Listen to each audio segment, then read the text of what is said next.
Baik, bismillahirrahmanirrahim. Assalamualaikum warahmatullahi wabarakatuh. Selamat sore teman-teman semuanya. Sore kakak. Gimana nih kabar imannya? Iya. Lemah kakak. Lemah. Amin. Jadi amin berapa nih? Amin 3 ke menuju Ramadan ya? Ya. Ya, jadi untuk ngecas lagi, nge-recas semangatnya. Alhamdulillah kita kembali lagi dengan program Bincang Buku. Semoga dengan Bincang Buku ini bisa ngecas semangat teman-teman untuk bisa lebih on fire, bisa lebih semangat untuk meningkatkan literasi di Nusa Tenggara Barat, khususnya di Lombok. Masya Allah. Ih, jangan gitu dong. Gimana bercanda ya.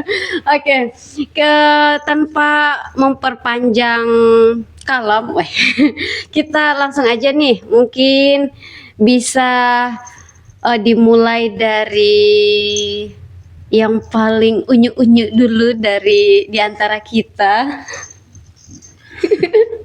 Ya ada Kak Alisa.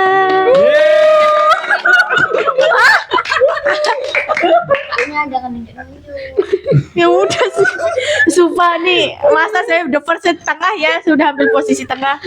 Oke deh, sengaja banget di pinggir ke sini. Ya udah deh. Assalamualaikum warahmatullahi wabarakatuh. Waalaikumsalam warahmatullahi wabarakatuh. Oke, sekali ini saya membawa 2 buku dan satunya di HP saya, e-book.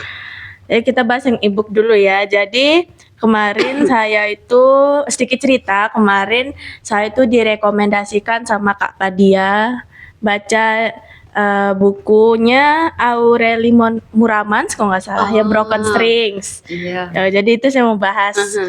Saya baca ini baru kemarin, hari Sabtu ya kemarin gitu.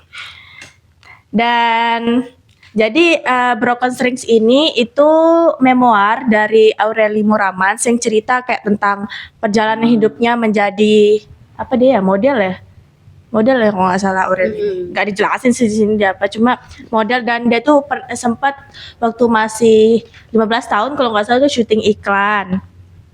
Ini dia nah ya baik Aureli. Nah, jadi Broken Strings ini itu dibuka dengan perkenalan singkatnya Aureli yang kayak, ya saya itu ada keturunan apa kalau nggak salah ya. Ntar, saya lupa. Itu dari Brussels, kota Eropa. Brussels di mana? Jerman. Oke, sip. Jadi dia kelahiran sana dan saat dia berapa ya, 15 tahun dia ikut audisi di Indonesia gitu. Nah, dia itu pindah ke Indonesia itu gara-gara dia mau ngejar mimpinya di sini menjadi aktris gitu. Nah, singkat cerita, dia di sini sebenarnya cerita tentang trauma masa kecil dia, tentang sorry ya guys, pelecehan seksual dan segala macam pelecehan seksual anak di bawah umur gitu. Dia tuh udah berkenalan dengan beberapa cowok nih gitu, mungkin di area entertainmentnya dia gitu. Nah, ini ada satu cowok yang paling panjang dia ceritain di sini. Saya lupa lagi namanya siapa. Itu intinya dia tuh kayak pacarnya Aureli, entah yang kedua apa ketiga kalau nggak salah. Terus dia itu melakukan pelecehan seksual, kayak haruskah sejelas kayak dia tuh nyuruh Aureli macam-macam, mungkin foto yang tidak senonoh atau ada adegan di sini tuh adegan timun tuh saya nggak mau jelas. Adegan timun maksudnya? Iya, timun. Jadi dia ambil timun di kulkas, terus timunnya diapain? Dimakan? Enggak dimakan. Paham dah Kak Farhan? Seperti itu. Ada apa dengan Farhan? Ada apa Farhan? Karena dia nyengir tadi Kak Farhan nyengir. Jadi saya kan bayangin alapan Jadi oke, ini saat yang sudah Farhan ajarkan kepada adik kami. Serius. Aku minta maaf di sini ya sebelum puasa. Maaf pada bikin. Terus kayak gini, pokoknya dia tuh ambil timun di kulkas karena disuruh sama pacarnya ini. Terus karena mereka nih nggak lagi ketemu, lagi di telepon atau di chat kalau nggak salah.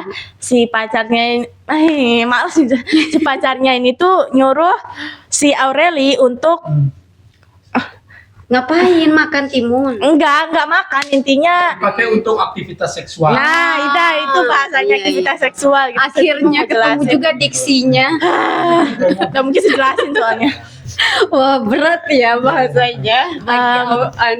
Terus ada beberapa adegan gila. Nah, si cowoknya ini yang masih orang yang sama yang nyuruh timun ini, dia itu tuh nikahin si Aureli. Nah, awalnya saya kira kayak ya astagfirullahaladzim tuh dia tuh baru genap 18 tahun gitu si Aureli ini. Nah, memang si pacarnya yang ini nih suka menentang Aureli, yang kayak dia tuh sering nentang keluarganya gitu. Kayak nggak ada takutnya di sama Camer atau ya Camernya gitu. Tapi masih disetujui. Nah iya, kayaknya karena ada power gitu, nggak berani Bukunya mungkin. mana? Ibu nggak ada buku fisiknya nggak ada. Nah terus si siapa lagi? Apa detail lagi? Oh, si pacar ini kan nikahin dia nih, kan Katolik nih dua-duanya, mau dinikahin secara Katolik gitu, Secara agama. gitu. Nah saya tuh ternyata baru tahu ada plot twist nih ternyata. Jadi kan dia tuh didoktrin nih, si Aurel ini didoktrin sama pacarnya kayak kamu udah jadi milik saya, bla bla bla. Dia kena KDRT lah segala macem. Yang saya kira udah sah betulan. Tahu-taunya secara agama tuh belum sah. Terus dia tuh nggak ada surat-surat sipil gitu yang menandakan mereka udah nikah. Jadi secara negara juga belum sah. Gitu. Jadi kayak nikah siri gitu. Nah iya, tapi si Aurel ini tuh nggak paham, dia masih terlalu kecil, jadi dia nggak paham pernikahan Katolik itu harus seperti apa gitu. Pokoknya dia ditipu nih sama pacarnya Astagfirullahaladzim.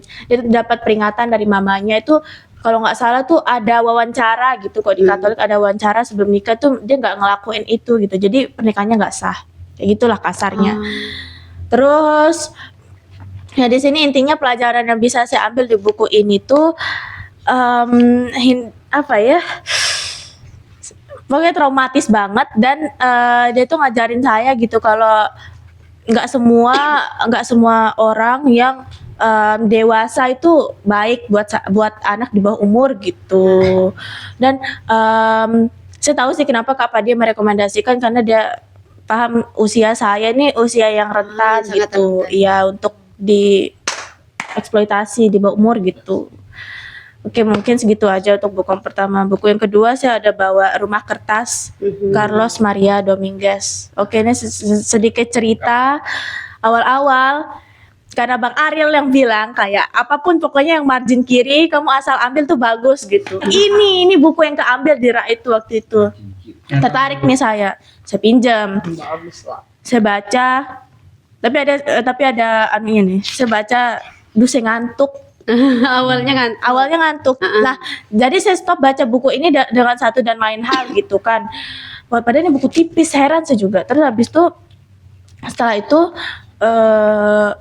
ya udah kemarin saya pinjam lagi gitu. Saya kayak nggak puas gitu, kayak ini padahal bukunya katanya Kak Ais ini sangat bagus gitu. Saya kayak harus habisin gitu. Tapi ini masih ongoing. Nah, ternyata Rumah Kertas ini singkatnya itu kayak ada seorang wanita yang jadi Bu dosen Bluma Lennon. Jadi dia salah satu dosen di Universitas Cambridge, asik. Nah, ini si siapa nih namanya? Si Bluma itu punya rekan, si narator ini. Jadi setelah Bluma tuh meninggal, karena dia lagi baca buku. Terus habis itu dia tuh ditabrak mobil gitu. Di sini. Ya, ditabrak mobil. Ditikung. Di sebuah toko buku di Soho, dan saat menyusuri puisi kedua di tikungan jalan pertama, ia ditabrak mobil dan meninggal. Kayak gitu. Nah, jadi si narator ini menggantikan si Bluma ini jadi dosen di Universitas Cambridge ini gitu. Nah, setelah itu baru kita dibawa ke perjalanannya si narator itu ketemu sama cowok. Siapa yang jadiin Rumah Kertas itu siapa ya? Saya lupa. Intinya kayak gitu. Buku ini menurut saya bagus banget, tapi kenapa sih awal-awal baca tuh kayak stop gitu saya nggak tahu, tapi ini bagus banget. Karena ini kan bahasanya tuh ndak yang nggak yang terlalu gampang saya cerna, tapi masih ada yang masuk gitu. Jadi memang bukunya saya harus baca 2 kali gitu, baru saya resap betul-betul. Ini baru setengah. Saya excited untuk menghabiskannya. Yes. Oke, segitu aja dari saya. Tangan dong, adik kita tercinta, luar biasa, menarik sekali 2 buku yang dibaca oleh Alisa. Yang pertama buku dari Aurelia ya, di mana syarat akan makna kehidupan, terutama bagi yang masih di bawah umur, masih fase-fase remaja, di mana mungkin bisa memfilter ke depannya kalau ingin bertemu seseorang dan menjalin hubungan ya, karena dunia orang dewasa itu kompleks ya. Oke, terima kasih Kak Alisa atas bincang buku dari 2 buku yang dipaparkan tadi. Selanjutnya kita next nih ke Kak Farhan.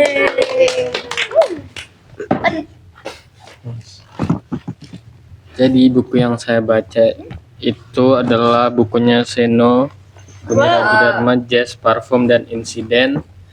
Isi buku ini kurang lebih sama judulnya. Jadi dia benar-benar menceritakan jazz, musik jazz, parfum, dan insiden juga. Kenapa saya membaca buku ini? Karena insidennya itu adalah pembantaian militer di Timur-Timur tahun 92, yang dimana saya cuma pernah dengar sedikit, tapi sebenarnya belum pernah membaca buku tentang itu, karena kebanyakan buku yang saya baca sejarah itu tentang 65 aja. Yang di Timur-Timur tahun 92 ini katanya militer Indonesia mungkin ya, tidak tahu. Pokoknya pada tahun 92 itu dia menembak massa yang demo, tapi di beritanya itu cuma 19 orang yang meninggal, sedangkan di buku ini saya dapetin lebih dari 400-an orang gitu.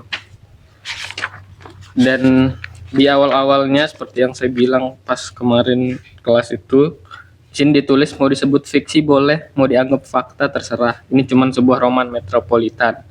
Dan yang membuat buku ini berbeda dari buku Seno yang pernah saya baca adalah emang sih agak abstrak gitu ya, bisa dilihat dari dari covernya. Ini bingung ini apa ini. Emang, dan bukunya benar-benar berisi tentang jazz, parfum, dan insiden, bukan cuma fokus ke insidennya aja. Jadi awalnya itu saya kirain dia akan fokus ke insiden di Timur-Timur itu, ternyata tidak.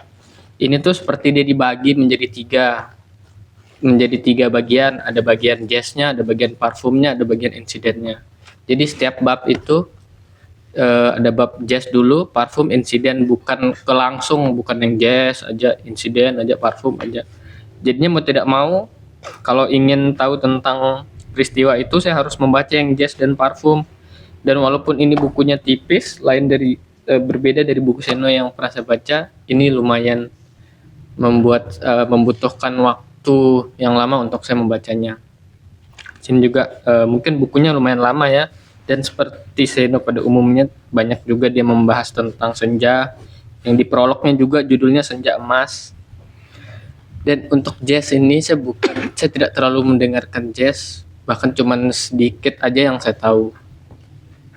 Tapi di sini saya baru tahu sisi Seno itu ada jazznya, kayak dia menjelaskan secara kayak dia sangat suka kepada jazz, itu cara dia jelasin di buku ini.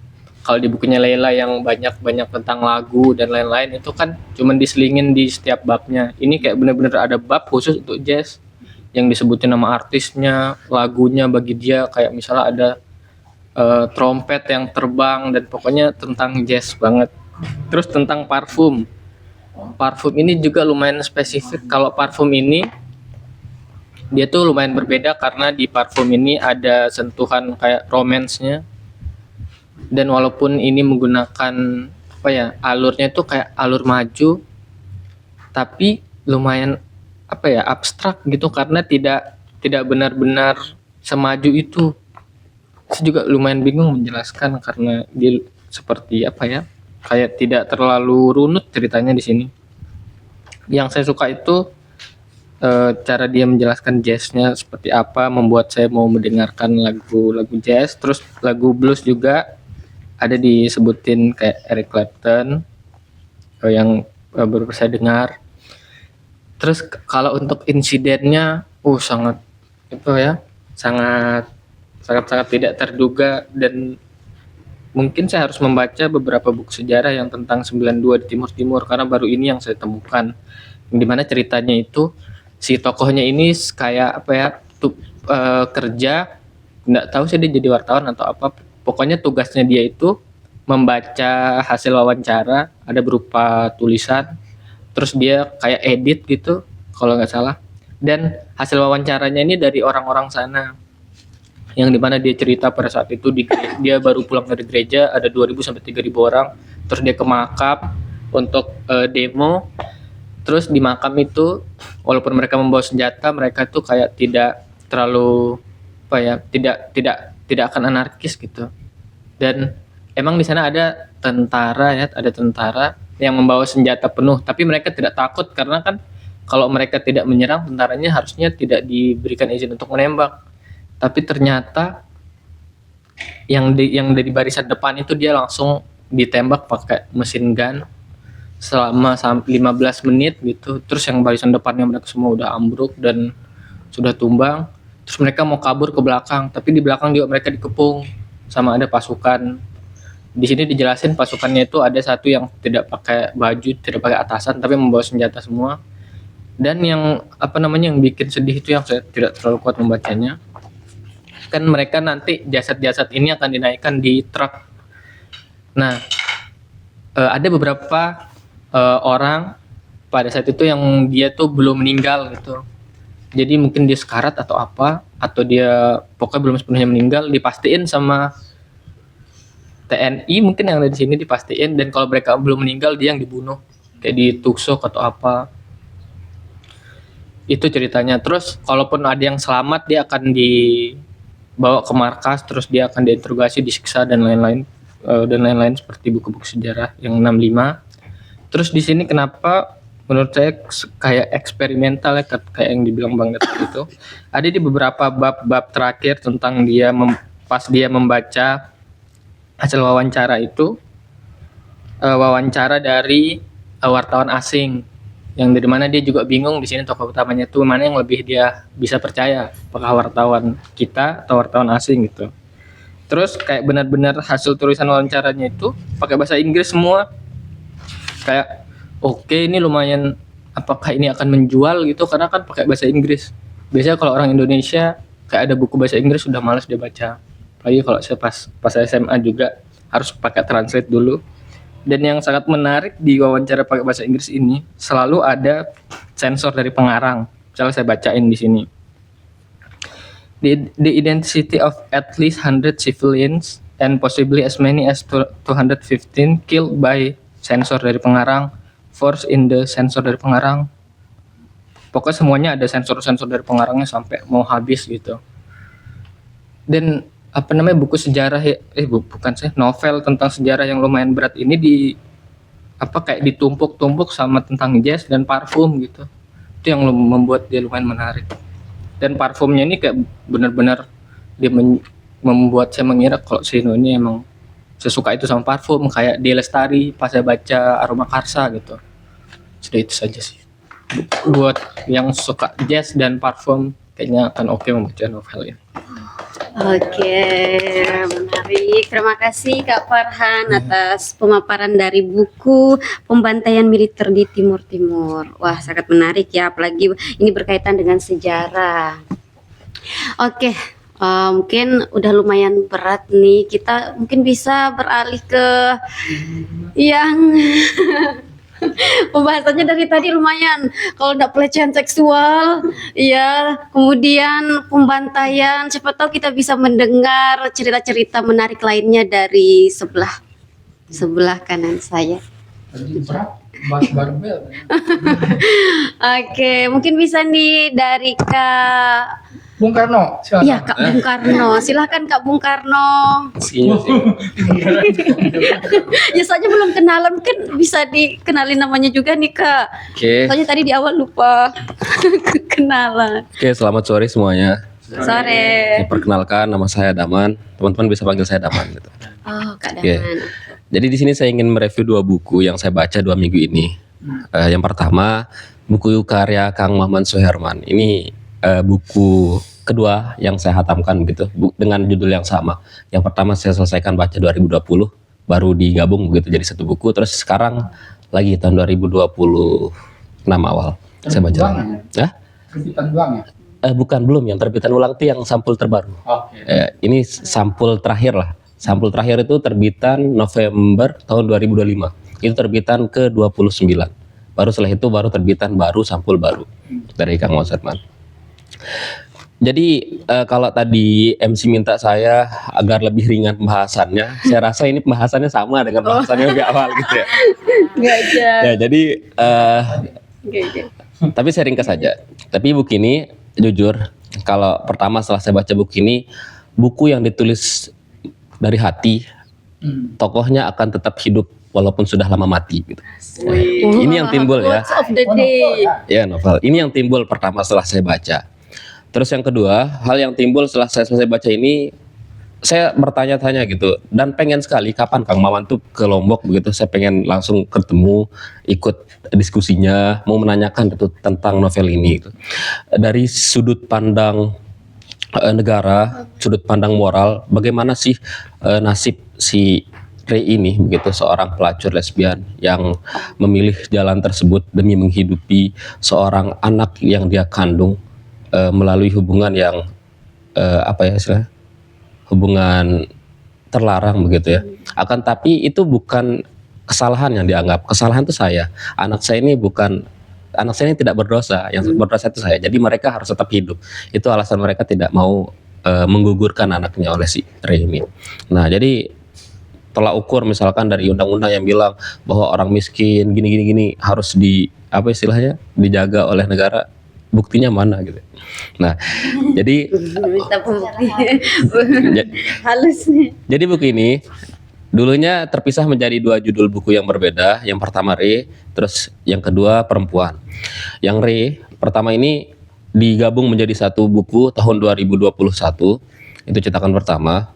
Buku yang diangkat dari kisah nyata, lebih tepatnya dari skripsi yang ditulis oleh Kang Maman Sherman di program studi kriminologi Universitas Indonesia tahun 1989.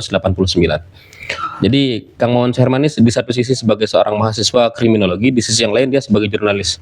Nah, oleh karenanya pada semester 6 gitu, beliau mengajukan sebuah judul tentang dunia malam di Jakarta, lebih tepatnya tentang dunia pelacuran. Nah, tapi dalam konteks di sini bukan pelacuran pada biasanya cowok sama cewek, tapi tidak. Di sini dia cari ada nggak sih pelacuran yang sifatnya sesama jenis, tapi di sini konteksnya lesbian gitu. Nah, ternyata setelah itu beliau masuk ke dalam dunia tersebut, mengenal seorang wanita yang namanya Rey. Dia masuk. Akhirnya di sini saya suka ketika Kang Maman itu nanya, nama kamu siapa? Rey ini jawab, nama saya Rey. Iya. Itu serius nama kamu katanya? Apa sih pentingnya sebuah nama? Dia sebetulnya. Akan tapi di akhir cerita baru terjawab bahwa Rey ini nama aslinya bukan, dia mencari nama yang mirip lah dengan nama aslinya. Nama aslinya itu Rabiatul Adawiyah. Dia malu mengemban nama besar tersebut, dia malu gitu. Sehingga dia milih nama Rey aja gitu. Nah, jadi buku yang pertama ini berkisah full tentang Rey, dunia malamnya. Terus yang kedua, bagian yang kedua yaitu Perempuan, dia berbicara tentang anaknya Rey yang dikandung dari hubungan apa tadi? Saya tidak bilang hubungan haram ya. Hubungan terlarang begitu. Yaitu Melur, nama anaknya Melur. Nah, itu diceritakan di bagian kedua di Perempuan. Cuman yang saya suka di sini ialah endingnya. Kalau dibilang sad ending enggak, dibilang good ending atau apa namanya? Open ending. Ya, enggak. Jadi endingnya itu rumit, cuman smooth. Nah, tapi di sini dia meninggalkan sebuah pertanyaan begitu. Bagaimana lanjutan ceritanya? Ternyata setelah kemarin saya nanya ke Bang Ded, ada nggak novel Reinkarnasi? Itu ternyata lanjutan dari novel ini, Reinkarnasi. Reinkarnasi itu cerita Melur yang mencari asal usul dirinya, ayahnya, ibunya, dan ingin membalas dendam atas kematian ibunya begitu. Nah, kurang lebih. Sekedar Reinkarnasi usaha warung nasi.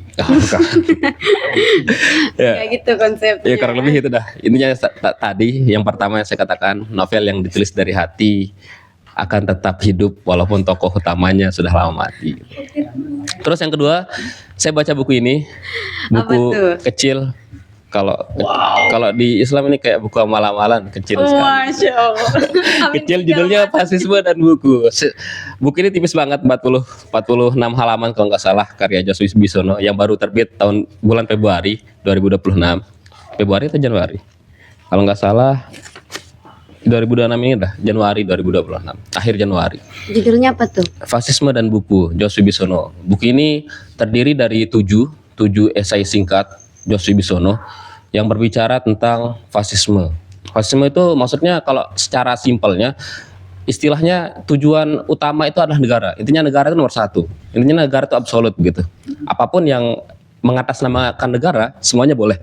Misalkan membakar buku, terus apa istilahnya genosida dan hal. Intinya atas nama negara semuanya boleh. Itu fasisme.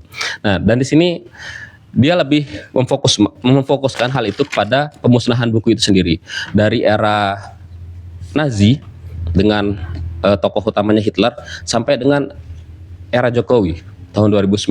Sayangnya kalau saya boleh berkomentar tentang buku ini, Josh Bisono belum melihat tahun ini begitu ya, tahun 2025 lah, ketika siapa namanya? Del Pedro Marhayan gitu.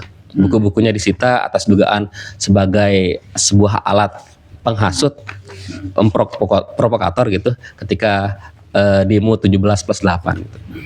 Nah, jadi yang menjadi pertanyaan ketika buku-buku zaman sekarang masih ada istilahnya apa istilahnya itu pemusnahan, terus penyitaan buku-buku, yang menjadi pertanyaan bukunya mau dikemanakan gitu, dijual, pasti kan ditumpuk kan.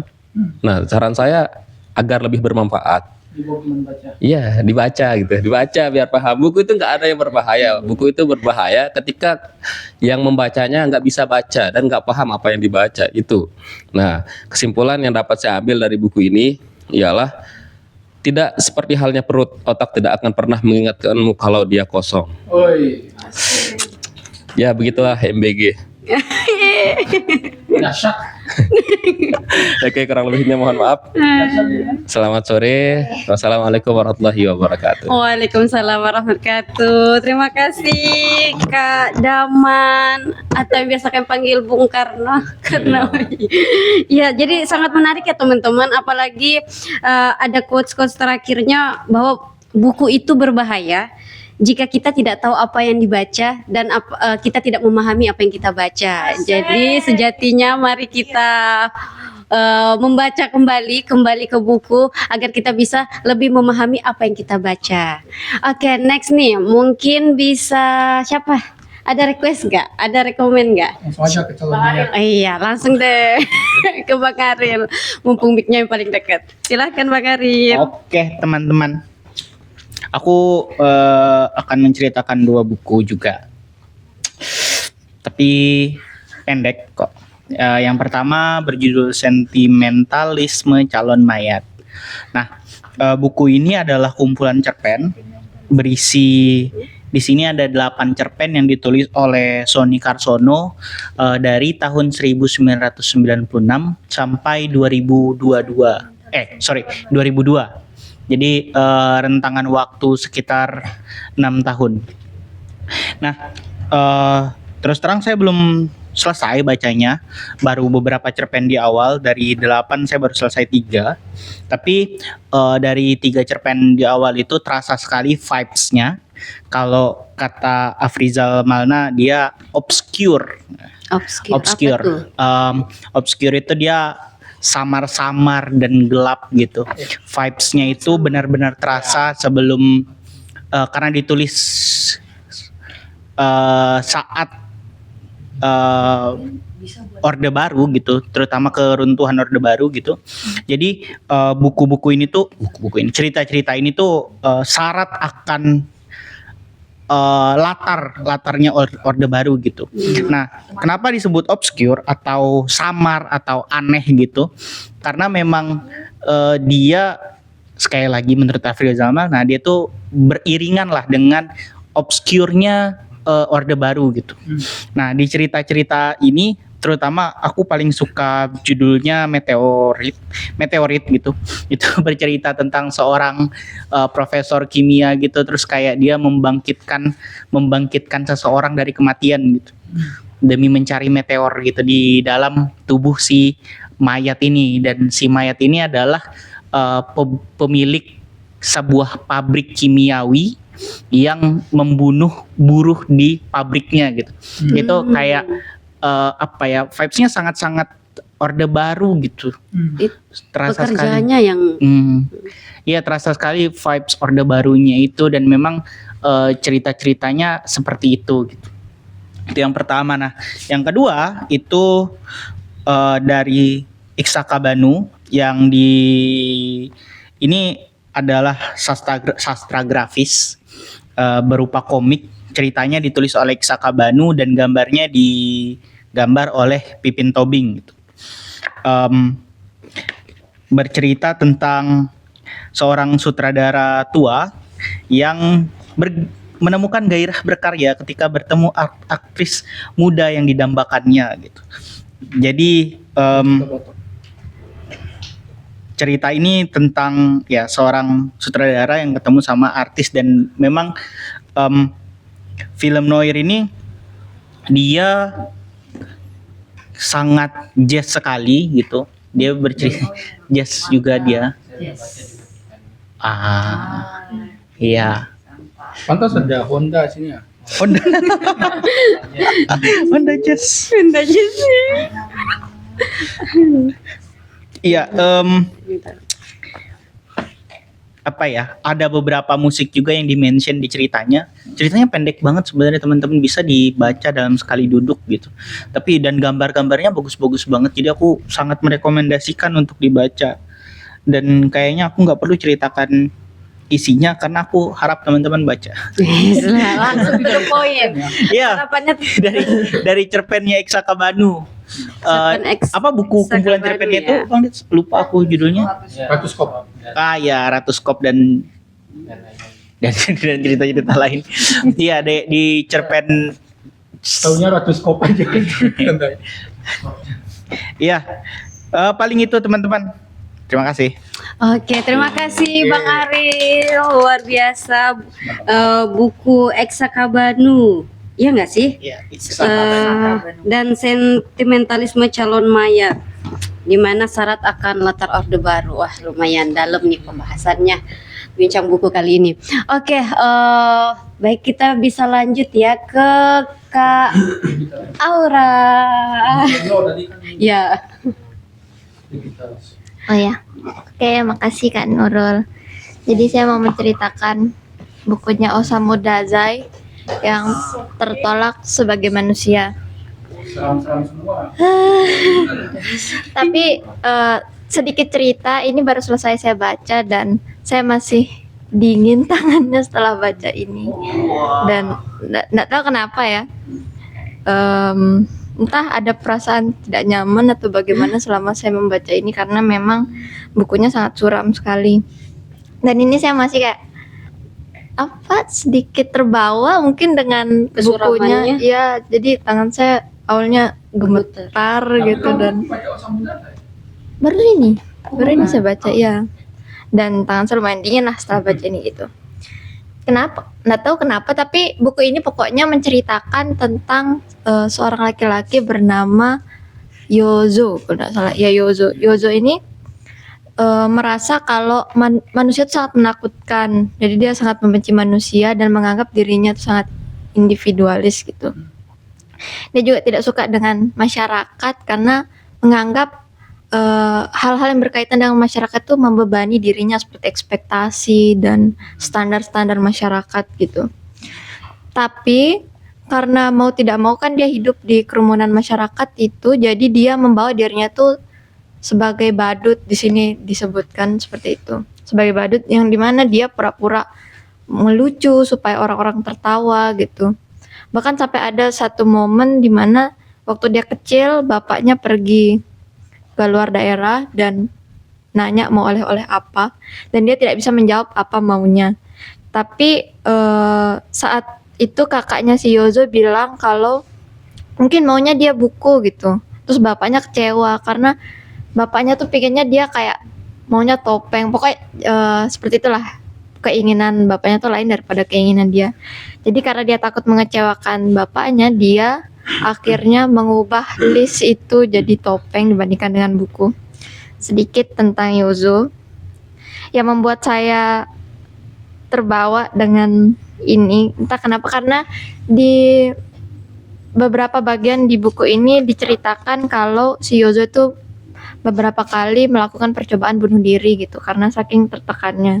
Seperti saat remaja dia kan membenci masyarakat tadi saya bilang, tapi dia malah terpilih jadi ketua pergerakan sosial, hal-hal yang berkaitan dengan komunis gitulah waktu itu di Jepang, sehingga dia makin tertekan karena seharusnya kan dia tidak mau berinteraksi banyak dengan orang-orang tapi malah menaruh harapan ke dia, sampai akhirnya dia berkali-kali melakukan pelarian melalui alkohol dan juga morfin gitu. Setelah saya cari tahu ternyata kisah Yozo ini mirip dengan kisahnya si penulis itu sendiri gitu. Ada potongan-potongan cerita yang dialami oleh Osamu Dazai. Osamu Dazai itu dia, kalau yang kita tahu, dia bunuh diri karena dia melompat ke kanal di Jepang. Di sini ada diceritakan kalau si Yozo itu melakukan hal yang sama, cuma si Yozo itu selamat, kalau Osamu Dazai itu enggak. Jadi seolah-olah seperti Osamu Dazai itu menceritakan rencana bunuh dirinya sendiri, itu sih. Di dalam buku itu. Iya, di dalam buku itu. Yang unik karena dia pakai sudut pandang pertama, jadi keseramannya itu sangat terasa. Tapi kalau dilihat dari dialognya itu selalu menunjukkan hal-hal keceriaan gitu. Yaitu menunjukkan kalau semakin nyata nih terlihat kalau si karakternya Yozo itu sangat menutupi dirinya ke orang-orang sekitar gitu. Karena kalau dari sudut pandang pertama kan apa yang jadi pergumulan batin narator itu diceritakan dengan detail. Itu sih yang keren menurut saya. Ya, itu saja mungkin dari saya. Terima kasih. Baik, tepuk tangan. Luar biasa, sangat menarik ya teman-teman. Tahu ya Buku kayak personal itu sih. Osamu Dazai. Iya, Ya seperti itu. sampai ada perasaan suram di awal-awal baca. Kamu membacanya sambil sesuatu gitu. Enggak juga sih. Udah dingin. Gak gitu konsepnya Bang De. Ya ampun. Tapi sejauh ini mentalnya masih aman Kak Aura? Masih kok. Alhamdulillah. Oke, semoga tetap sehat-sehat ya. Iya. Biasa. Osamu Dazai tertolak apa tadi? Tertolak sebagai manusia. Yang sering banget di notice ya judul yang ini ya. Iya emang, dan setelah saya baca reviewnya tuh awalnya kan saya tidak mengerti maksudnya tertolak sebagai manusia itu apa. Cuma ini menyangkut ke batinnya si tokoh utama Yozo itu, kalau dia merasa terdiskualifikasi gitu jadi manusia karena dia punya perbedaan batin itu sih. Tapi sejauh ini dia tertolak di masyarakat nggak? Kan pemikiran dia itu dia memiliki pola pikir di mana dia membenci masyarakat. Bahkan dia apakah dia antisosial? Iya, dia antisosial. Itu karena Iya, terbebani antisosial. sih sama Pemikirannya itu yang ekspektasi masyarakat tuh. Jadi selama dia menjalani hidup juga yang isinya tuh malah mencari pelarian gitu kayak lewat alkohol, morfin.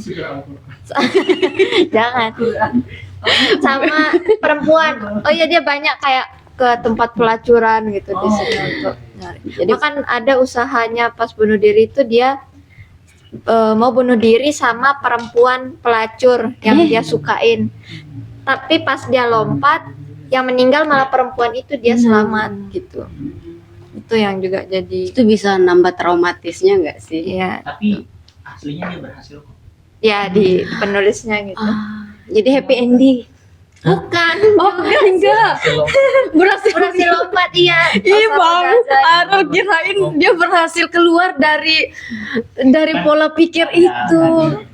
Itu kan Cuman ada di ya Di Indosiar ya. itulah pokoknya.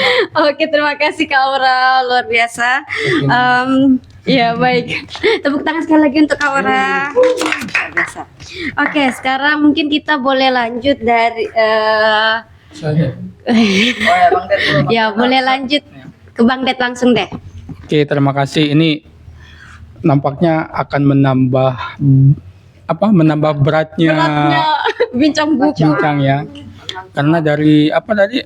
Dari Alisa, memoir itu tadi ya yang mengalami Aurel. kekerasan seksual, kemudian ke soal Pembantaian. jazz, pembantaian, kemudian soal perempuan juga, kemudian calon mayat, dilanjut dengan wow. menarik. Oke, saya membaca buku tidak dalam bentuk satu kesatuan gitu, tapi membaca beberapa buku untuk dicari benang merahnya. Tapi yang mengikat semua buku yang saya baca ini adalah ini. Lintas Albania, Swiss dan negara lain, punyanya Mas Sigit Susanto. Oh, Mas Sigit. Karena ini akan didiskusikan nanti, sehingga saya mencoba membaca beberapa buku lain yang kiranya ada hal-hal yang bisa saya jadikan sebagai alat analisa untuk membedah buku ini. Gitu, poinnya itu ya teman-teman ya. Nah, saya akan mulai dari ada potongan frase di dalam kata pengantar buku ini. Ini sengaja aku nggak buka, masih baru ya, karena yang sudah aku buka nggak tahu di mana. Yang penting di situ ada dia bilang bahwa buku ini itu bisa dibilang belasan tahun baru diterbitkan lagi. Maksudnya kayak gini, jadi Mas Sigit itu pernah menerbitkan 3 buku catatan perjalanan, gitu ya. Ya, catatan perjalanan. Tapi itu sudah belasan tahun yang lalu.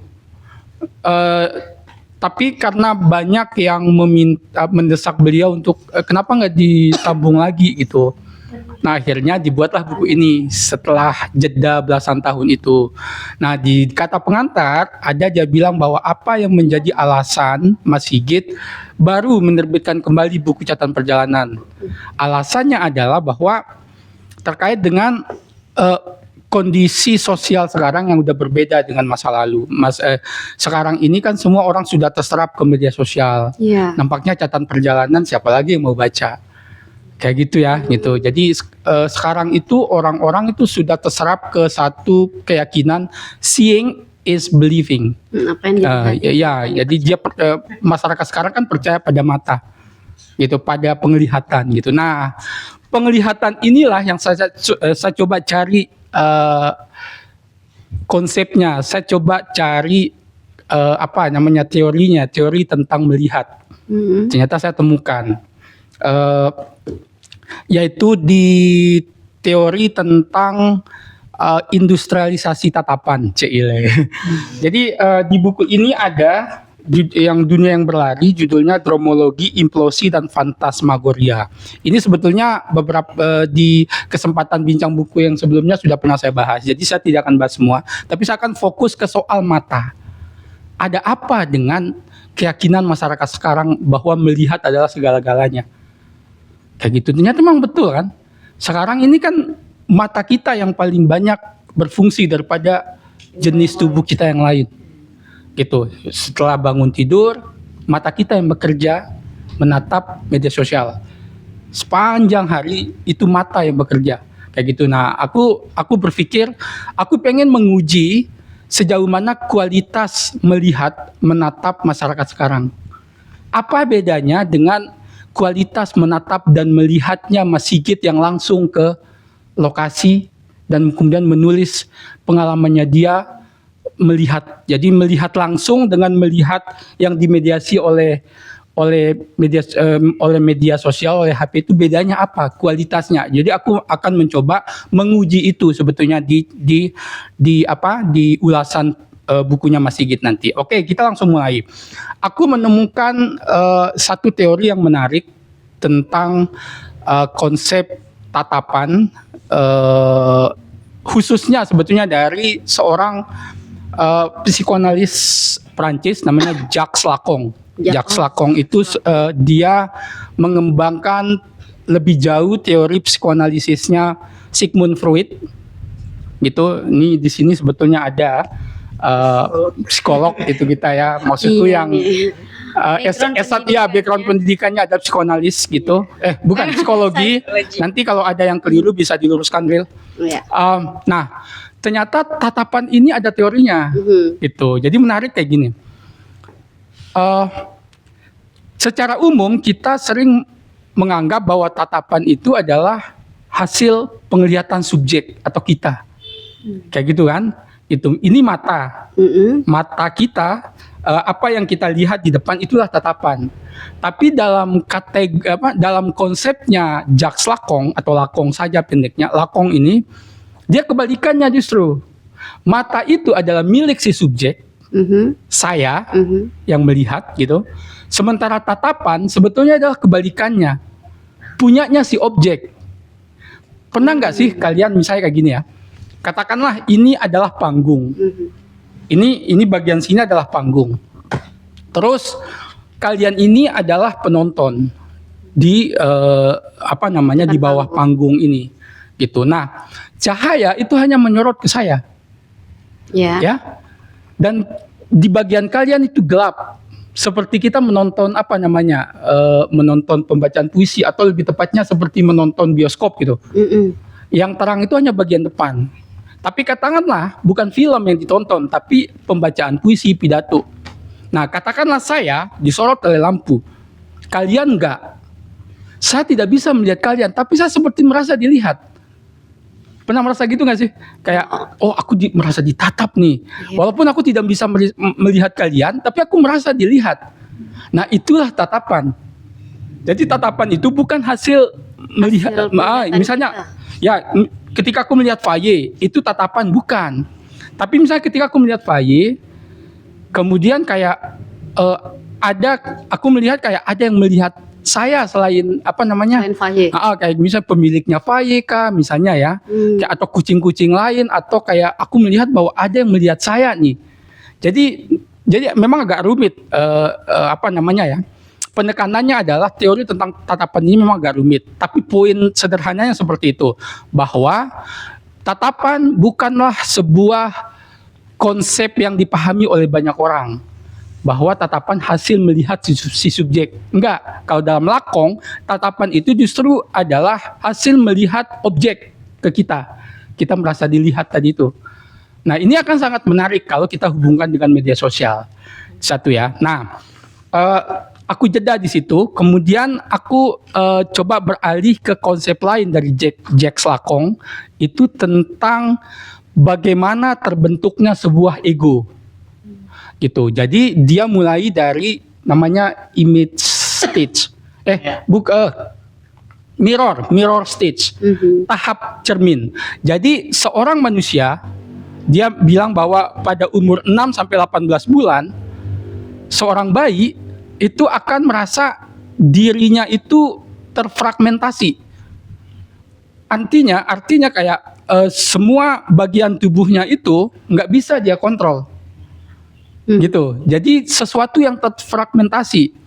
Mulutnya bicara apa, tangannya megang apa, tiba-tiba nya keluar sendiri, dia nggak bisa kontrol. Ini menurutku ini kayak semacam ini aja ya, menjadi metafor juga gitu pola itu. Tapi ketika seseorang kemudian melihat cermin, dia akan melihat dirinya utuh. Gitu. Padahal di dunia realnya dia terfragmentasi. Saya tidak bisa mengontrol diriku, badanku, tubuhku, mataku, kayak gitu kan. Tapi ketika aku melihat cermin, gitu ya. Nah, di situ kita akan melihat ada sebuah citra yang utuh.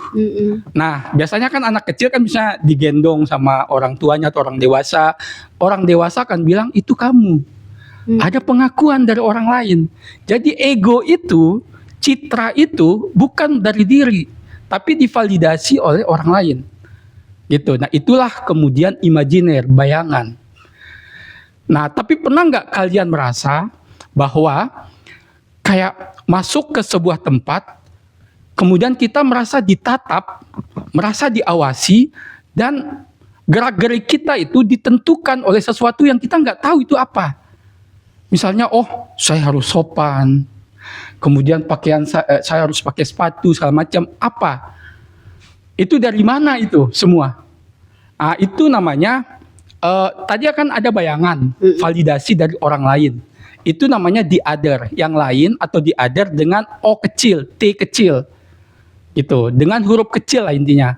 Tapi ada the other yang sebetulnya huruf besar. Yang lain Y sama L besar. Dia bukan merujuk ke orang sebagai person, tapi sebagai sebuah sistem. Coba kalau kita masuk ke gedung pemerintahan segala macam, dengan otomatis kita harus pakai sepatu segala macam. Padahal nggak ada yang melihat kita, tapi sistem yang melihat kita. Gitu. Jadi itu. Nah hubungannya dengan media sosial. Coba lihat di media sosial, cermin itu yang mana?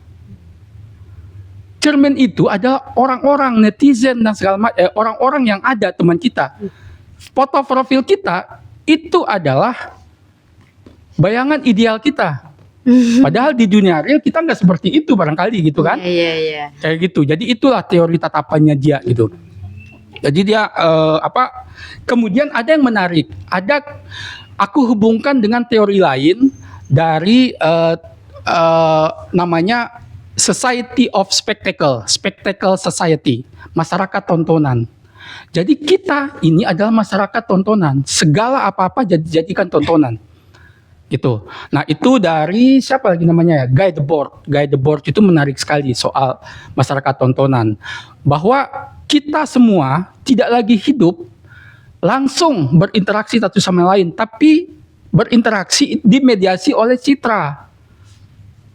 Pernah nggak? Misalnya kalau kita mau foto ya foto bersama aja gitu, bareng-bareng aja. Tapi sekarang hanya untuk foto bersama, aku harus melihat kamera dulu, bukan ke kalian.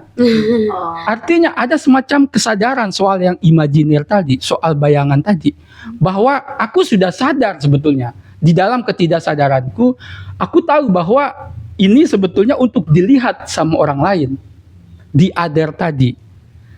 Kayak gitu. Jadi misalnya pernah nggak kalian merasa, aduh kayaknya terlalu tembem pipiku kalau bagian sini segala macam. Itu berjalan namanya the other yang besar itu, sebuah sistem. Aku tidak mau kelihatan egoku gitu, fragmentasiku segala macam nggak boleh dilihat. Karena yang ideal itu harus terlihat di media sosial. Kayak gitu, itu menarik sekali. Cuman kan kalau dalam Spectacle Society-nya Guy Debord itu dia dengan sederhana mengajukan solusi bahwa ya udah, ayo kita optimalkan untuk keluar dari masyarakat tontonan itu ya udah, kita harus sering-sering berinteraksi yang nyata seperti ini. Tapi menurut Lakong tidak sesederhana itu. Ada sesuatu yang sebetulnya yang yang bekerja yang kita nggak sadari, namanya dengan tulisannya itu Joysanche, Zuizang. Zuizang ini Bahasa itu dia sering disamakan dengan pleasure, kesenangan. Tapi bukan jenis kesenangan yang selesai ketika sudah dipenuhi, tapi adalah jenis kesenangan yang menyakitkan, sakit yang menyenangkan. Misal contoh orang yang doom scrolling, itu scroll lelah betul matanya, tapi kayak ada yang nikmat nih. Jadi apa yang mendorong Joysang itu? Kenapa sih kita kayak merasa bahwa scroll terus itu menyakitkan, tapi kok kita nggak mengalami mabok, mengalami ekstasi gitu? Kenapa? Itulah yang disebut hubungkan dengan hasrat. Hasrat atau objek petit A bahasa Perancisnya. Itu sesuatu yang menyebabkan kita punya hasrat, yang mendorong hasrat. Jadi hasrat sama keinginan dua hal yang berbeda. Biasanya hasrat keinginan itu kan biasanya dia selesai ketika kita sudah terpenuhi. Hasrat itu justru terletak pada kegagalannya. Jadi hasrat itu sesuatu yang tidak akan pernah terpenuhi. Karena kan ketika kita scroll, paling nanti paling nanti di bagian video berikutnya yang akan memuaskan rasa ingin tahu saya. Enggak akan pernah. Nah disitulah objek petit A itu. Itulah yang mendorong Zuizang itu tadi. Zuizang itu kayak gitu, kayak kenikmatan yang menyakitkan gitu, sakit yang nikmat gitu. Kayak gitu. Jadi itulah yang dialami oleh masyarakat digital sekarang kayak gitu. Kita terjebak di sana. Tentu ada solusi, tapi aku tidak akan mengetengahkan itu, mungkin akan terlalu panjang. Banyak poin-poin menarik juga dari teori tatapan ini gitu, yang bisa kita terapkan untuk menganalisa masyarakat digital sekarang. Kayak gitu, yang kita bisa hubungkan soal dia bisa, kita punya jalan keluar, cuman berbeda dengan guide the board yang bilang ya udah kita keluar dari masyarakat tontonan itu dengan memaksimalkan kembali, optimalkan kembali sebuah pertemuan-pertemuan yang tidak dimediasi oleh gambar. Artinya kalau kita, jadi kan biasanya pernah ada banyak di algoritma Instagramku itu di Belanda misalnya, orang-orang berkumpul baca buku, HP itu nggak diaktifkan. Misalnya gitu, itu bisa katanya. Tapi menurut Lakong tidak sesederhana itu. Karena sebenarnya ada sesuatu yang bekerja secara psikis gitu. Nah, Lakong itu sebetulnya memberikan jalan keluar, tapi tidak akan aku spill di sini. Teman-teman bisa kan cari soal teori tatapannya Lakong. Nah, sebagai penutup, kemarin itu aku pada akhirnya harus bikin akun Lazada sama apa lagi namanya? Tokopedia selain Shopeeku, karena di Shopee aku tidak menemukan buku itu 2-3 toko katanya habis. Aku cari di Lazada juga habis, di Tokopedia juga habis. Langka ya bukunya. Iya, betul langka sekali bukunya. Akhirnya ya udah aku coba nyari artikel-artikel yang membahas itu. Jadi gitu teman-teman ya, di buku ini sebetulnya kurang lebih soal tatapan juga, cuma dia lebih ke soal bagaimana dunia sekarang itu berlari begitu cepat, kayak gitu kan. Jadi kan kalau kita kan dia bilang bahwa masyarakat saat ini itu seperti pembalap. Apa tujuannya pembalap?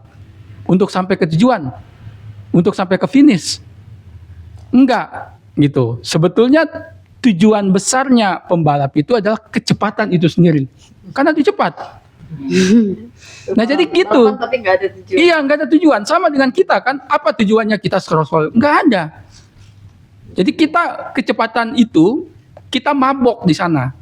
Jadi ketika kita sudah mabok, ekstasi, ya pada akhirnya ya kita tenggelam di dalam kecepatan itu sendiri. Cepat terus gitu. Jadi tetap ada hubungannya. Cuman aku tidak bahas ini karena sudah aku bahas di bincang buku sebelumnya. Maaf kalau terlalu berat ininya. Tapi terima kasih karena ini ruangku untuk mencoba menyederhanakan apa yang aku baca dari teori-teori yang dari kemarin. Gitu. Terima kasih. Baik, tepuk tangan dulu dong untuk Bang Det. Luar biasa, sungguh sangat insightful Bang Det, karena ini menggabungkan beberapa teori-teori, baik itu teori tatapan dari Lakong sendiri, bahkan buku awal itu dari Mas Sigit ya Bang Det ya, tentang lintas Albania, Swiss dan Laos. Dan itu langsung terkait cerita perjalanan beliau, cerita perjalanan, dan kemudian melihat fenomena sekarang yang memang kita bisa jadi lebih banyak berinteraksi di media sosial, sehingga bagaimana mungkin kita menyikapinya, kita secara tatapan yang sejatinya itu adalah bukan apa yang kita lihat, tapi apa yang objek lihat ke kita. Ya kurang lebih seperti itu ya Bang Det, luar biasa. Oke, terima kasih sekali lagi Bang Det untuk sharingnya, bincang bukunya. Kemudian bisa kita lanjut langsung ke Kak Ais ya. Silakan Kak Ais. Halo teman-teman, selamat sore. Sore. Jadi ya udah aku kembalikan. Jadi aku sudah membaca satu buku kumpulan cerpen yang mana itu adalah milik Pusda. Jadi karena di sana sambil mengerjakan sesuatu, terus bosen gitu, akhirnya lihat koleksi-koleksinya, dan memang rata-rata koleksi Pusda itu buku-buku jadul tapi tetap menarik untuk digandrungi. Aku memilih satu buku, ini judulnya 4 Cerita Fantastik Prancis gitu. Mungkin karena sebelumnya aku membaca Stefan Zweig yang mana itu juga penulis klasik, dan jadi itu Perancis. ya Perancis gitu. Jadi kayak aku bertanya, maksudnya cerpen cerpen zaman dulu tuh kok sangat sangat ngalir, panjang tapi tidak terasa, sangat singkat gitu. Seperti segala hal itu sudah beres di dalam cerita pendek itu. Beda dengan cerita pendek yang sekarang, maksudnya seperti yang di media-media yang terutama cuma 1000-an kata itu sangat terasa singkat, terburu-buru dan memang dibatasi gitu. Jadi ini yang membuat aku sangat menikmati cerita pendek klasik gitu, apalagi luar. Nah, ini kenapa aku bisa tertarik dari buku ini, karena ternyata ketika aku mendefinisikan fantastik, kupikir fantastik itu suatu cerita yang wah gitu, yang wah mengesankan gitu, yang selalu ada kejutan gitu. Tapi ternyata di definisi ini nggak hanya hal itu gitu.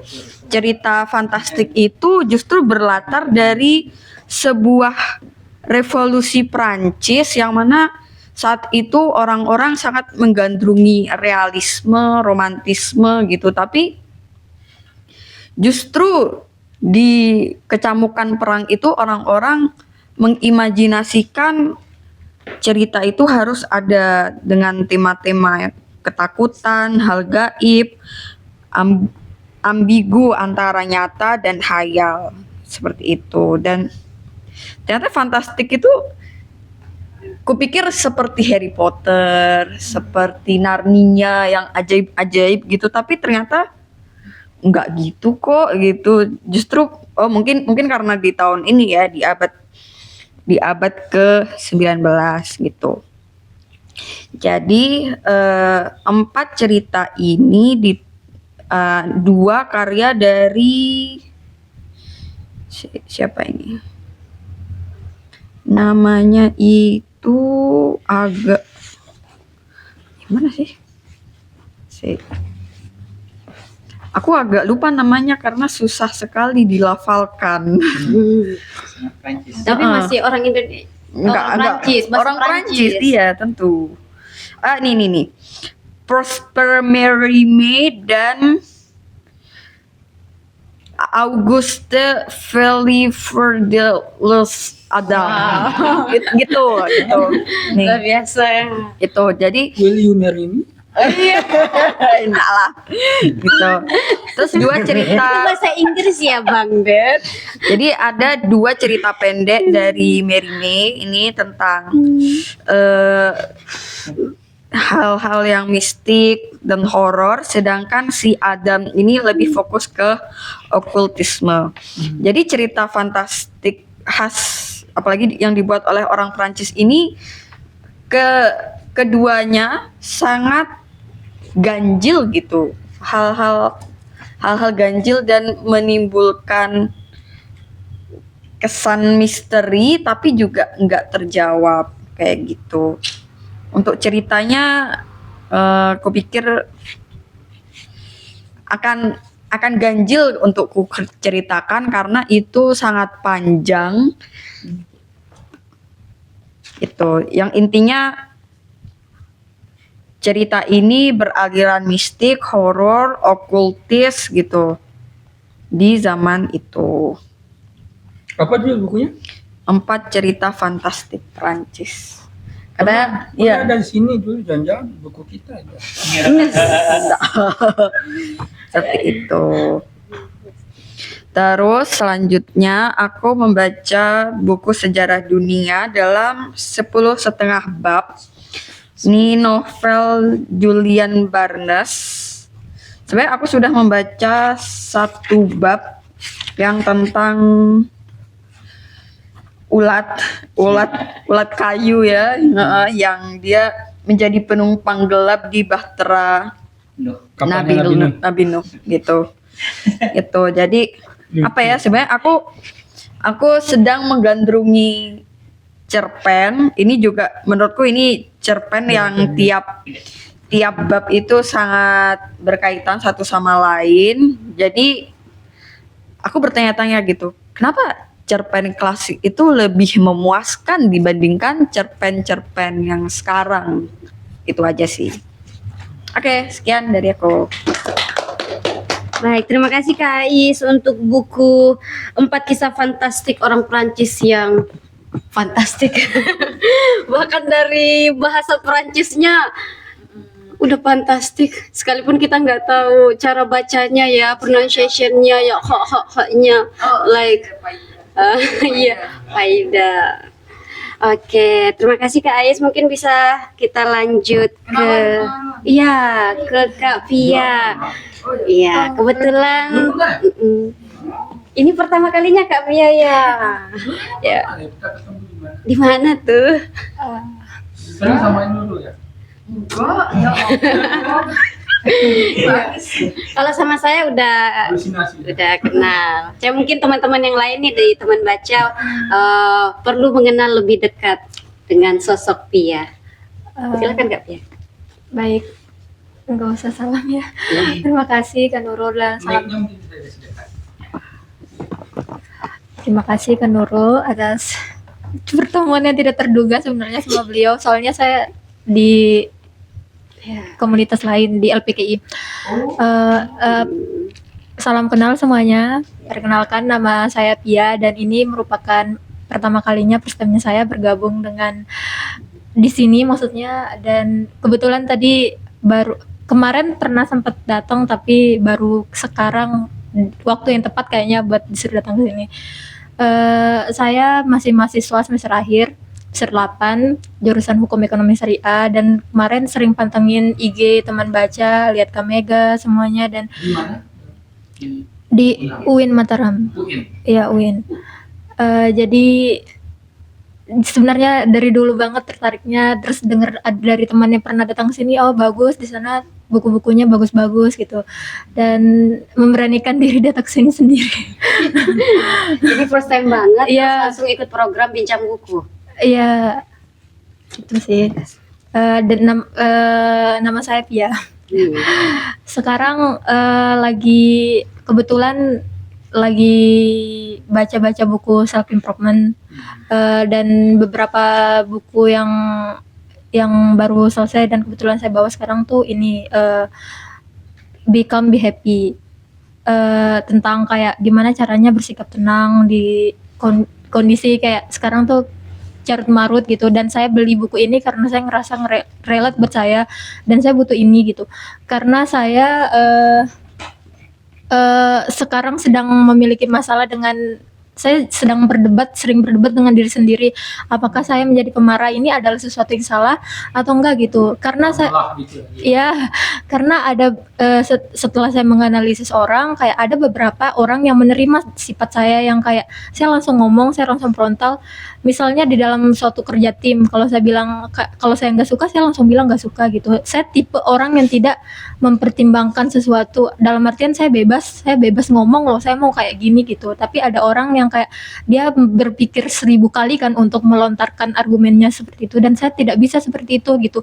Dan apakah saya salah gitu? Dan ternyata kita memang harus memfilter apa yang kita omongkan, tapi jangan sampai juga kita menahan gitu. Dan saya cari-cari buku yang kemarin sempat baca-baca buku yang lain, tapi yang saya bawa sekarang tuh buku ini, Become Be Happy, karyanya Johan Anggara.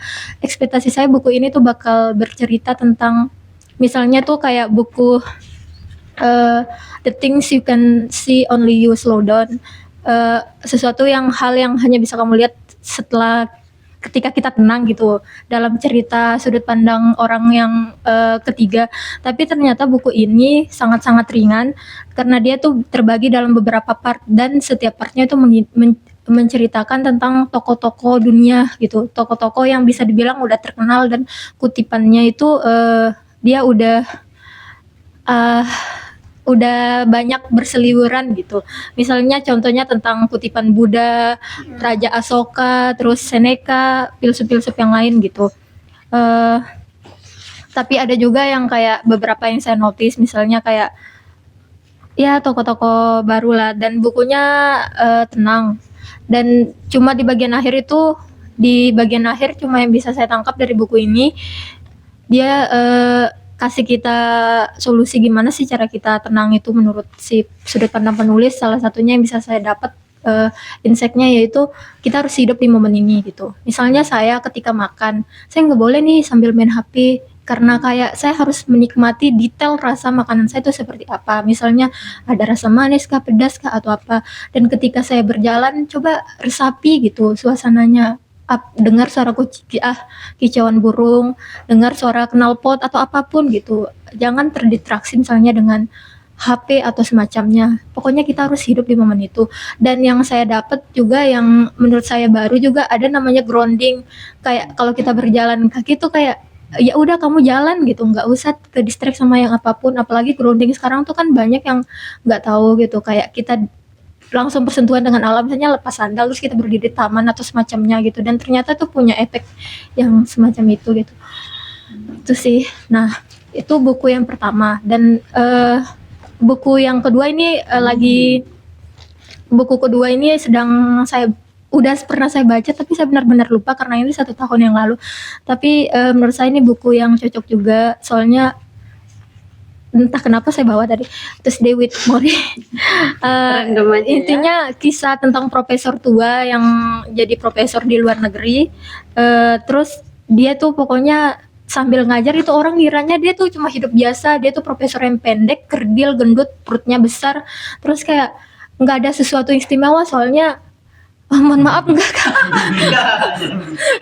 enggak, terus kayak selesai kelas dia balik, dia punya rutinitas sendiri gini-gini. Ternyata ada sesuatu gitu, dia tuh mengajarkan apa mungkin ini nanti dah itu dah pokoknya kayak ini termasuk buku bestseller juga.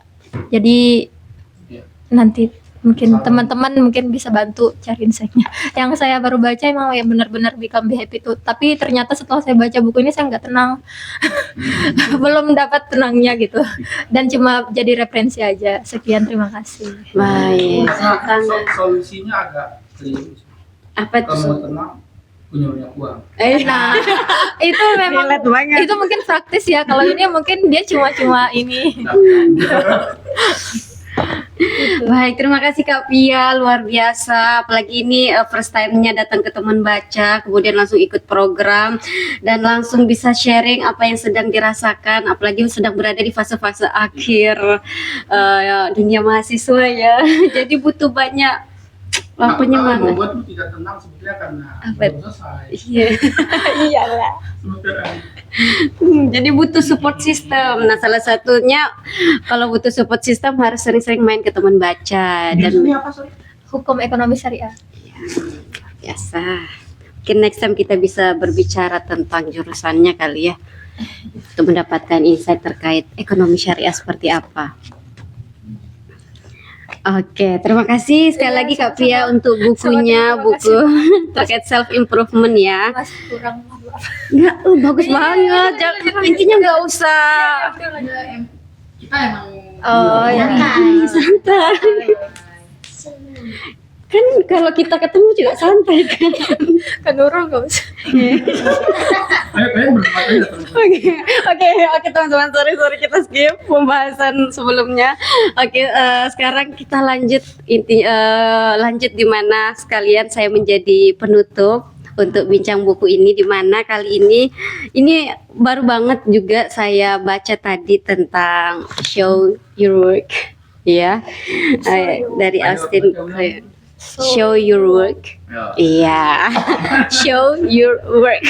Atau mungkin mohon maaf kalau pronunciation saya masih kurang tepat ya teman-teman. Karena masih belajar nih. Jadi mohon bimbingannya. Ya, jadi intinya buku ini lumayan sangat relate ke saya, terutama di fase-fase saya ingin merintis sesuatu kayak gitu. Iya, karena rencana apa ya, nggak usah di-spill deh ya rencananya. Intinya kayak buku ini menceritakan tentang bagaimana kita bisa berkarya tanpa kita harus memandang kita tuh nggak perlu jenius. Semua orang bisa berkarya kok kayak gitu. Dan bahkan ada satu paham di mana paham atau kan orang selalu berpikir jenius itu adalah orang yang atau yang sering disebut kayak jenius penyendiri, hanya orang-orang yang cerdas dan memiliki bakat di bidangnya. Padahal sejatinya kita semua punya skill di bidang masing-masing. Nah, sehingga ada suatu jalan yang lebih sehat untuk memandang kreativitas, atau kita pun juga bisa memiliki ruang kreativitas, yaitu yang dinamakan skenius.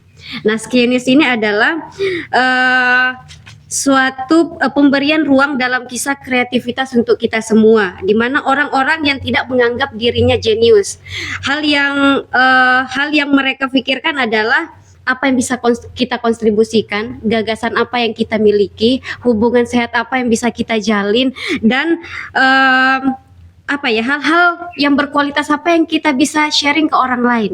Jadi ini adalah suatu skenius orang-orang yang semua orang bisa berkontribusi, berkreativitas di dalamnya tanpa menganggap kita tidak memandang bahwa hanya orang-orang tertentu saja yang bisa mendapatkan gelar jenius kayak gitu.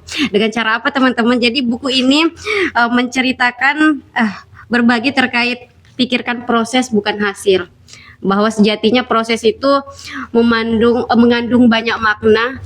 Jangan terlalu mikirkan hasilnya seperti apa, seperti kayak skripsian, udah kepikiran gimana hasilnya dan sebagainya, sidang. Nikmati aja dulu prosesnya ya. Dan kita semua yang sejatinya sedang berproses saat ini, teman-teman. Kemudian ada berbagilah hal kecil setiap hari. Kemudian ada kata-kata yang menarik di sini yang buat saya kayak jadi mood booster banget ya, yaitu bagaimana sih cara menunjukkan karya bila tidak ada yang bisa diperlihatkan? Langkah pertama adalah meraup potongan dan sisa-sisa prosesmu, lalu bentuklah menjadi sejenis media menarik yang dapat dipublikasikan. Sehingga kamu harus mengubah yang tak tampak menjadi sesuatu yang bisa dilihat orang. Kalau kata jurnalis David Carr, buatlah sesuatu karena tak akan ada yang menghiraukan resumemu. Mereka ingin lihat apa yang kamu buat dengan tanganmu sendiri. Jadi teman-teman, lagi-lagi karena sejatinya kita sedang berproses untuk menjadi versi terbaik dari diri kita. Mari kita kumpulkan potongan-potongan kecil dari setiap proses yang sedang kita jalani, dan siapa tahu dari proses-proses itu bisa bermanfaat bagi orang lain. Kadangkala yang kita pikir itu tidak terlalu penting, itu bisa jadi penting bagi orang lain. Terkadang yang kita anggap remeh, kebahagiaan yang mungkin kita anggap remeh-temeh, itu bisa menjadi kebahagiaan untuk orang lain. Jadi tetap bagikan hal-hal positif ke orang-orang terdekat. Jadi ini sangat menarik teman-teman untuk banyak poin yang intinya yang bisa kita dapatkan. Salah satunya, kita tidak perlu jenius untuk berkarya, tetap berkarya sesuai dengan apa yang kita bisa. Dan dari bukunya sendiri pun itu ada cara kerja baru untuk bisa berkarya. Jadi teman-teman, ini sangat menarik untuk dilihat, kayak tak perlu menjadi jenius, pikirkan proses bukan hasil, berbagilah hal kecil setiap hari, buka koleksimu, ceritakan yang baik-baik saja. Ajarkan yang kita tahu, jangan jadi manusia penyampah, belajarlah menerima pukulan, juallah dan bertahanlah. Jadi itu mungkin sedikit kayak yang bisa kita ambil dari buku ini. Untuk lebih detailnya silahkan teman-teman bisa baca, karena saya sendiri pun baru memulai untuk membaca buku ini, dan sudah lumayan banyak hal-hal menarik yang saya dapatkan dari buku ini. Mungkin sekian dan terima kasih dari saya. Ya, alhamdulillah kita kedatangan pendatang baru mungkin kalau bagi saya, karena saya jarang datang ke belakangan ini. Mungkin bisa langsung ke Kak Yana. Silakan Kak Yana. Berbagi bacaan. Oke, terima kasih kesempatannya. Saya Yana dari Universitas Mataram. Fakultas apa Kak Yana? Iya, dari Universitas Mataram. Sebut anunya deh. Kalau saya alumnus Unram juga Kak Yana, dari kampus putih. Kedokteran. Kampus hijau. Iya. Oke, langsung aja deh. Kemarin saya membaca e-book dalam bentuk buku fisik yang judulnya Reformasi Pola Hidup Jepang. Karena memang ya kan saya menyukai buku-buku yang memang ditulis tentang kebudayaan Jepang. Jadi kemarin ketemu itu bukunya terbitnya udah lama, tapi saya tidak tahu kenapa saya masih menemukannya di Gramet. Jadi mungkin itu masih relevan dan masih banyak yang mencari. Penulisnya Susi Ong tahun 2017. Ya dari judulnya Reformasi Pola Hidup Jepang. Jadi secara garis besar dia menggambarkan bagaimana Jepang itu yang awalnya kalah dalam peperangan, bahkan sebelum peperangan, kemudian mereka membentuk sistem baru yang akhirnya seperti dipaksakan untuk diterapkan ke seluruh masyarakatnya, dan sekarang masyarakat Jepang itu bisa menjadi masyarakat yang cukup baik seperti itu. Salah satu poin yang disebutkan di dalam buku itu adalah pemerintah itu menerapkan suatu aliran kebudayaan. Jadi ada 8 poin, saya sebutin aja poin-poinnya. Yang pertama, mereka itu harus on time. Mereka harus tepat waktu datang. Baik mereka adalah, misalnya apakah mereka adalah orang yang diundang dalam acara itu, ataukah mereka adalah peserta dari acara itu. Mereka harus datang tepat waktu. Terus kemudian poin yang kedua adalah tolong untuk tidak percaya pada hal-hal yang bersifat mistis, hal-hal seperti itu yang dimana kalau di masyarakat kita mungkin beberapa masih mempercayai dan terikat dengan hal itu. Terus yang ketiga, mereka disarankan untuk menabung. Ya, untuk menabung. Kemudian yang keempat, mereka disarankan untuk membayar hutang tepat waktu. Kayaknya kalau di Indonesia itu sangat mudah untuk berhutang, tapi agak sulit untuk membayarnya tepat waktu. Iya benar. Tidak bayar tepat waktu tapi di waktu yang tepat. Oh iya. Iya, quote of the day. Kenceng. Terus yang poin kelima, jangan boros air dan listrik. Ya, biasa seperti itu. Terus yang poin keenam yang cukup agak gimana gitu ketika saya membacanya adalah jangan menjadi gengsi dan jangan suka berbahasa basi.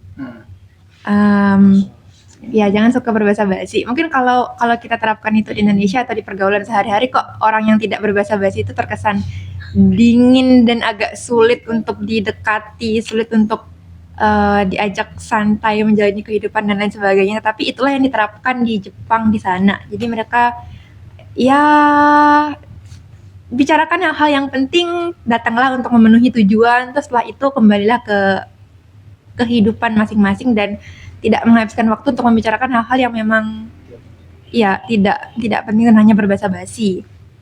Terus yang poin ketujuh adalah bantulah mereka dengan disabilitas. Ya, bantulah mereka dengan disabilitas seperti itu. Dan yang poin terakhir adalah patuhi tata tertib umum.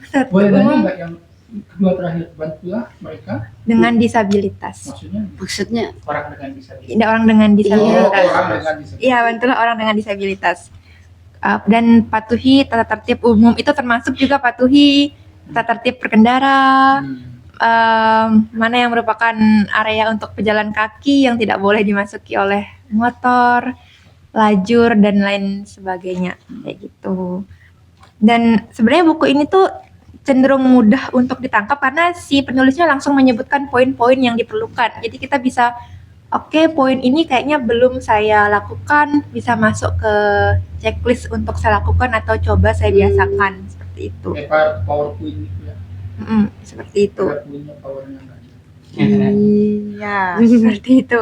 Terus poin terakhir juga yang mau saya sampaikan, dia pada tahun 1947 itu kan sekitar 2 tahun setelah mereka kalah gitu. Itu si pemerintahan Jepang itu mengesahkan undang-undang pendidikan. Mereka mengesahkan undang-undang pendidikan yang baru yang merupakan hasil dari pemerintah Jepang itu berkonsultasi dengan pemerintah Amerika Serikat. Dan salah satunya itu mereka menyarankan agar masyarakatnya itu punya keberanian untuk membentuk suatu kebudayaan yang baru. Jadi artinya kayak kalaupun mereka tinggal di lingkungan, di ruang lingkup pertemanan yang dimana mereka hanya mengikuti tradisi lama yang turun temurun tapi tidak mempertanyakan tentang tradisi itu. Kalau di Jepang mereka disarankan untuk berani mengambil tindakan yang berbeda dan akhirnya membuat suatu kebudayaan yang baru yang menurut mereka baik, dan mungkin sebenarnya itulah yang seharusnya dilakukan. Dan maksudnya kalau awalnya mungkin itu akan terkesan sebagai suatu kebudayaan baru yang sulit diterima. Tapi kan segala hal, segala perubahan itu kan memang butuh waktu, dan lama-kelamaan nanti akan menjadi biasa. Seperti itu. Yap, demikian untuk buku Reformasi Pola Hidup Jepangnya. Atau dia tertulisnya itu di bukunya Sekatsu Kaizen. Seperti itu. Yang mana di poin-poin itu yang sudah kamu terapkan? Iya kan tadi masuk tuh kan tadi tuh masuk checklist kan. Yang suka gengsi, kamu masih gengsi kan? Ya. Langsung to the point. Nggak basa-basi. Mungkin lebih ke patuhi tata tertib umum. Ada tata tertib umum gitu. Kalau yang bayar utang itu? Masih nunggu Sudah, waktu yang sudah diterapkan. Kalau di buku itu ada di spill nggak kayak, nah kira-kira butuh berapa tahun reformasi masyarakat Jepang sampai bisa memiliki habit yang positif seperti itu. Siapa tahu mungkin Indonesia bisa mengikuti hal-hal yang positif kan, kebudayaan. Ada nggak di spill di buku itu kayaknya? Butuh berapa tahun sih reformasinya? Ya, mereka memulai itu dari sekitar 1850-an. Jadi kalau sekarang berapa ya? 200 tahun. Ya, sekitar Wah, 200 tahun. 2 abad. Ya, tapi kan meskipun begitu, sampai sekarang pun mereka masih memiliki sangat banyak masalah yang terus mereka evaluasi secara terus-menerus. Keren. Tapi bertentangan dengan waktu itu. Iya, apa itu? Masyarakat Jepang sulit individualis. Ansus yang ini, buku Ansus tertolak sebagai manusia. Oke. Ada esai yang nyeritain tentang masyarakat Jepang pasca Perang Dunia Kedua, dan dia bahas Osamu Dazai juga. Aku masih nyari. Aku pernah baca esainya, sok cari sampai sekarang nggak pernah ketemu, belum ketemu lagi. Terutama budaya tentang bunuh diri. Budaya. Di sini aku punya buku tipis berisi reportase tentang ada momen di mana anak-anak muda itu memang modelnya kayak gitu, saling ngajak untuk bunuh diri di dalam mobil. Dan mereka ada asap tertentu. Iya, lilin. Jangan-jangan kita membicarakan buku yang sama di Di mana itu, di latarnya di mana? Narasi. Bukan. Pakai salam bukan yang Betul, kemarin. pakai salam. Oh, iya. Ada di sini. Ketemu guys. Latarnya di mana? Baca. Bagus banget, karena itu feature dia kayak cerita, tapi reportase. Di Jepang. Sangat recommended. Ngeri sekali kalau dibaca, karena Ya. dia berdasarkan reportase gitu. Jadi mereka kayak saling, misalnya ketika orang stres kan, ya udah saling ngajak, kamu gimana, ayo kita bunuh diri, gimana, tepatnya di sini mobil. Di sini ada kumpulan cerpen tentang Jepang, tapi bukan orang Jepang yang sangat suka Jepang. Cerpennya itu tentang ada orang yang selalu bunuh diri tapi gagal terus, dia stres terus. Stresnya gara-gara gagal bunuh diri. Luar biasa. Memang Jepang menarik sih. Mm-mm. Kita nggak bisa bandingkan dia dengan yang lain, hanya kita bandingkan dengan perkembangannya sendiri. Iya, dari masa ke masa reformasi. Benar.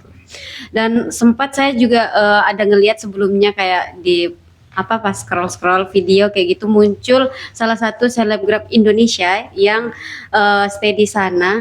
Kemudian dia membagikan kisahnya di mana di pagi hari itu dia menyapa seorang anak kecil gitu. Dan hanya menyapa terus senyum. Hanya senyum kepada anak kecil itu. Kemudian anak kecil itu melapor ke orang tuanya dan orang tuanya langsung melapor ke polisi.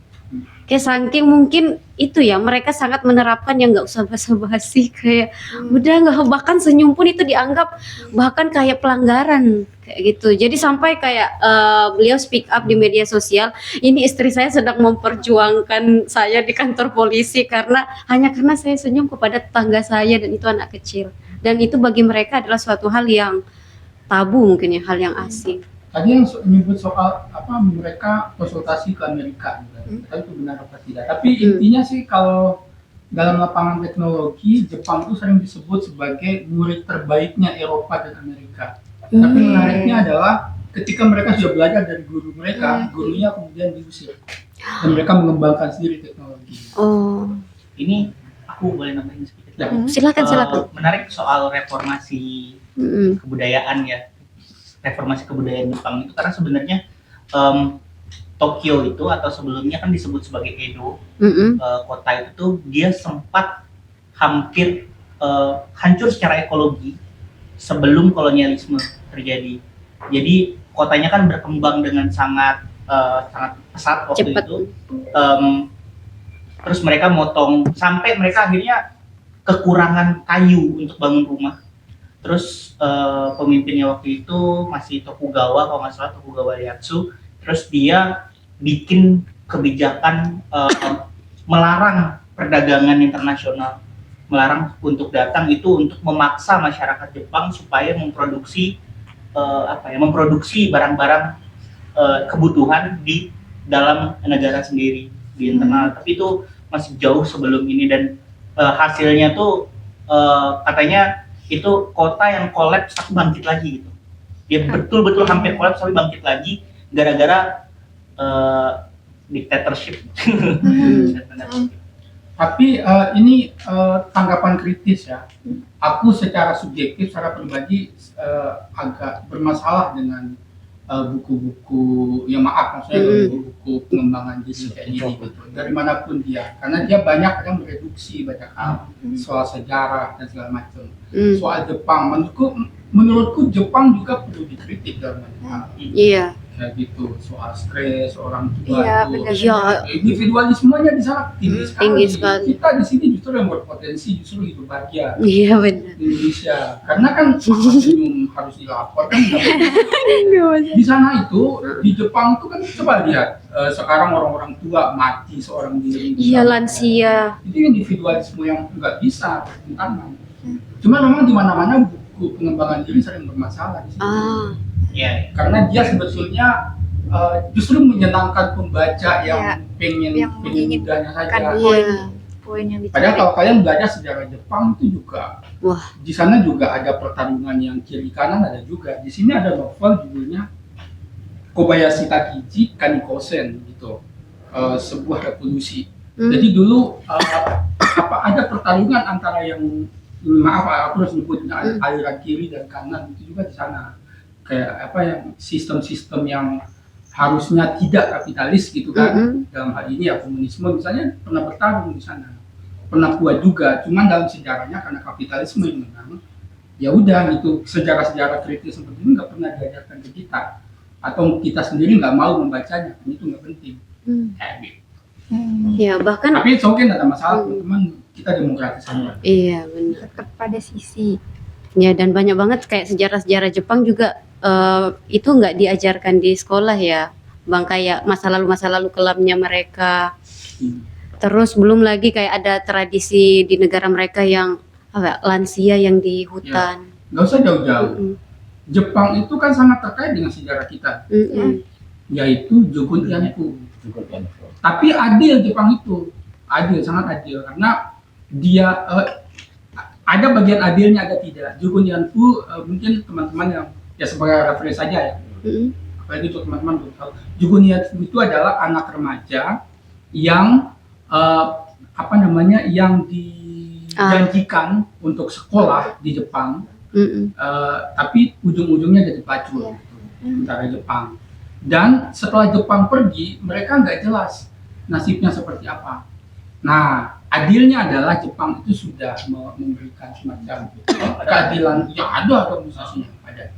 Teman-teman silakan baca, cari, ada sebuah catatan yang sangat panjang, tapi dia reportase, feature, berkisah, kayak baca novel, judulnya Janji Saudara Tua.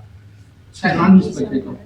Ada bukunya di sini. Itu jurnalisme sastra pertama di Indonesia yang nulis soal itu.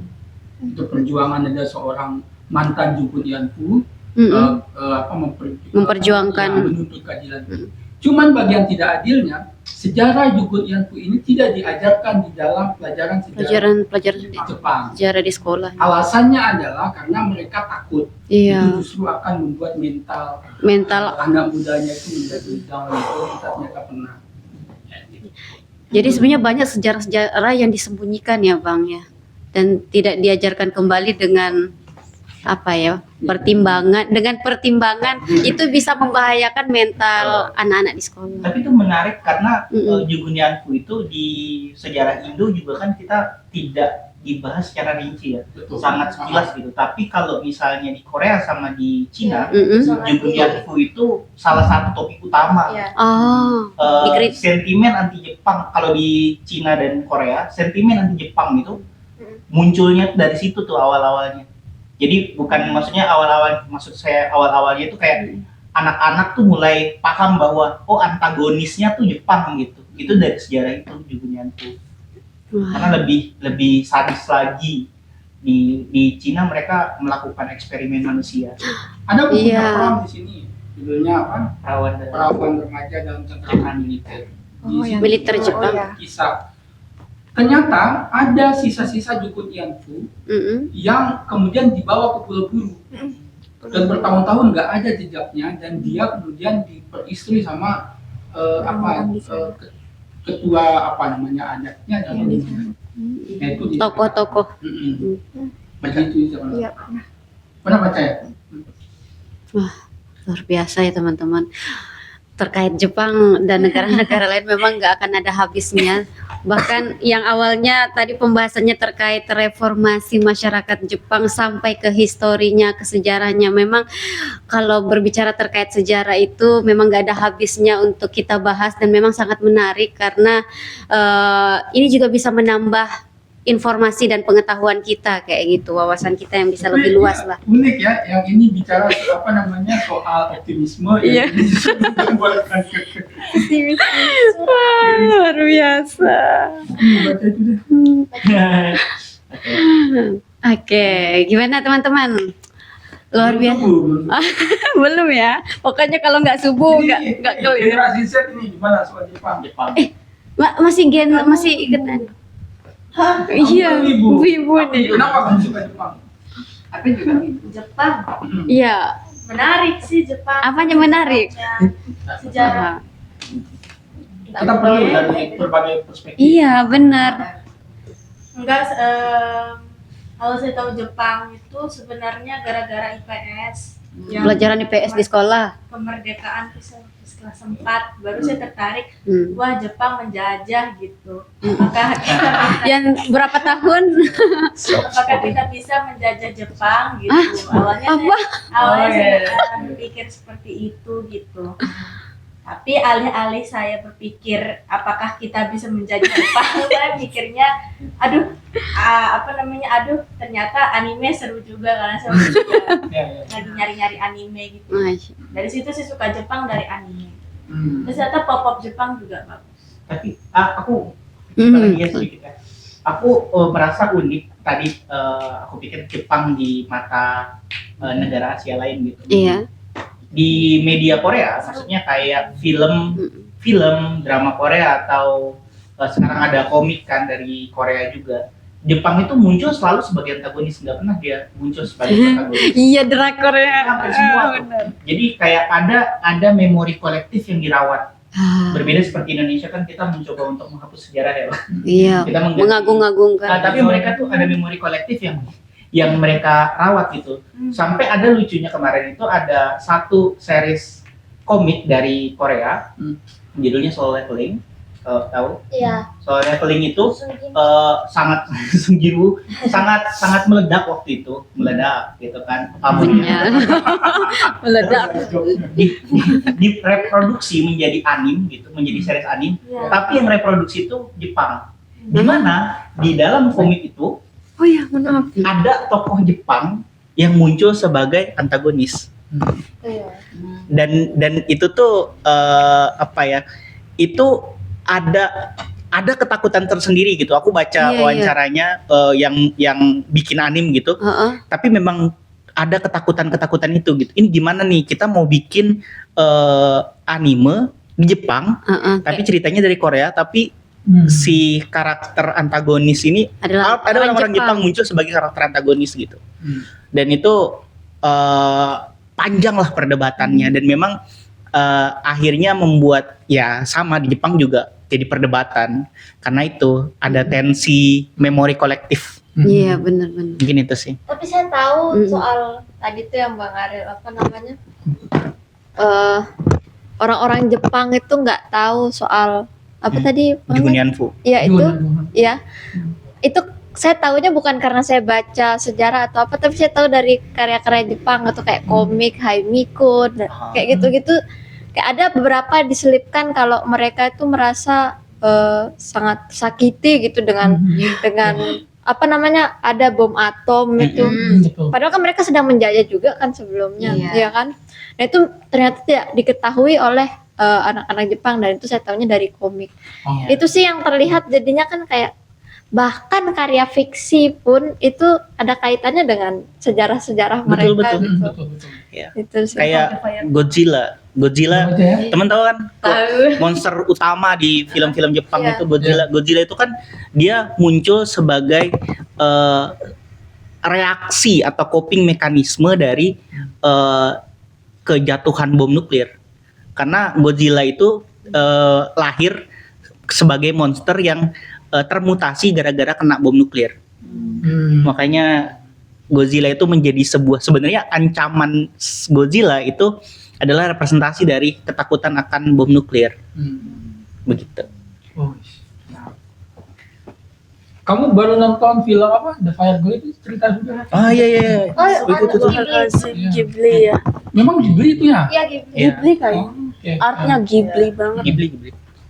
Ya udah ceritain filmnya gitu. Maksudku apa yang menarik dari film itu, apa sesuatu yang baru dari Yang sana? kamu tahu gitu. Iya, dari perspektifmu. Nah, jadi seperti yang Kak Aura bilang tadi, sebenarnya di Grave of the Fireflies itu kan ceritain kakak beradik gitu yang bapaknya itu mati sama ibunya juga itu waktu peperangan ya, perang tahun berapa tuh ya Bang? 40-an ya? 40-an ya, waktu Indonesia itu deh ya, sebelum Indonesia merdeka tuh kayaknya. Nah, terus saya lihat filmnya itu sedih banget sih jujur dari alurnya, dari apa, cuma hal-hal yang baru yang saya dapatkan itu kan ada tuh saya dikasih tahu ada posternya Grave of the Fireflies tuh kalau kita edit, kita tambah kecerahannya itu nanti ada pesawat tempur di atasnya. Jadi sampai posternya itu tuh mereka menunjukkan sangat sangat terpuruk gitu loh dengan sejarahnya mereka yang di yang perang bla bla bla gitu. Kayak gitu sih. Memang saya lihat di situ lagi nyeritain sejarah gitu. Memang terus saya coba cari referensi bacaan seperti itu, semoga saya ketemu. Siapa tahu ada rekomendasi kakak-kakak tentang sejarah Jepang yang perang-perang kayak gitu. Ya, boleh. Sangat boleh. Ya, nggak apa-apa. Nggak apa-apa, santai aja. Ini udah bincang lepas ya teman-teman.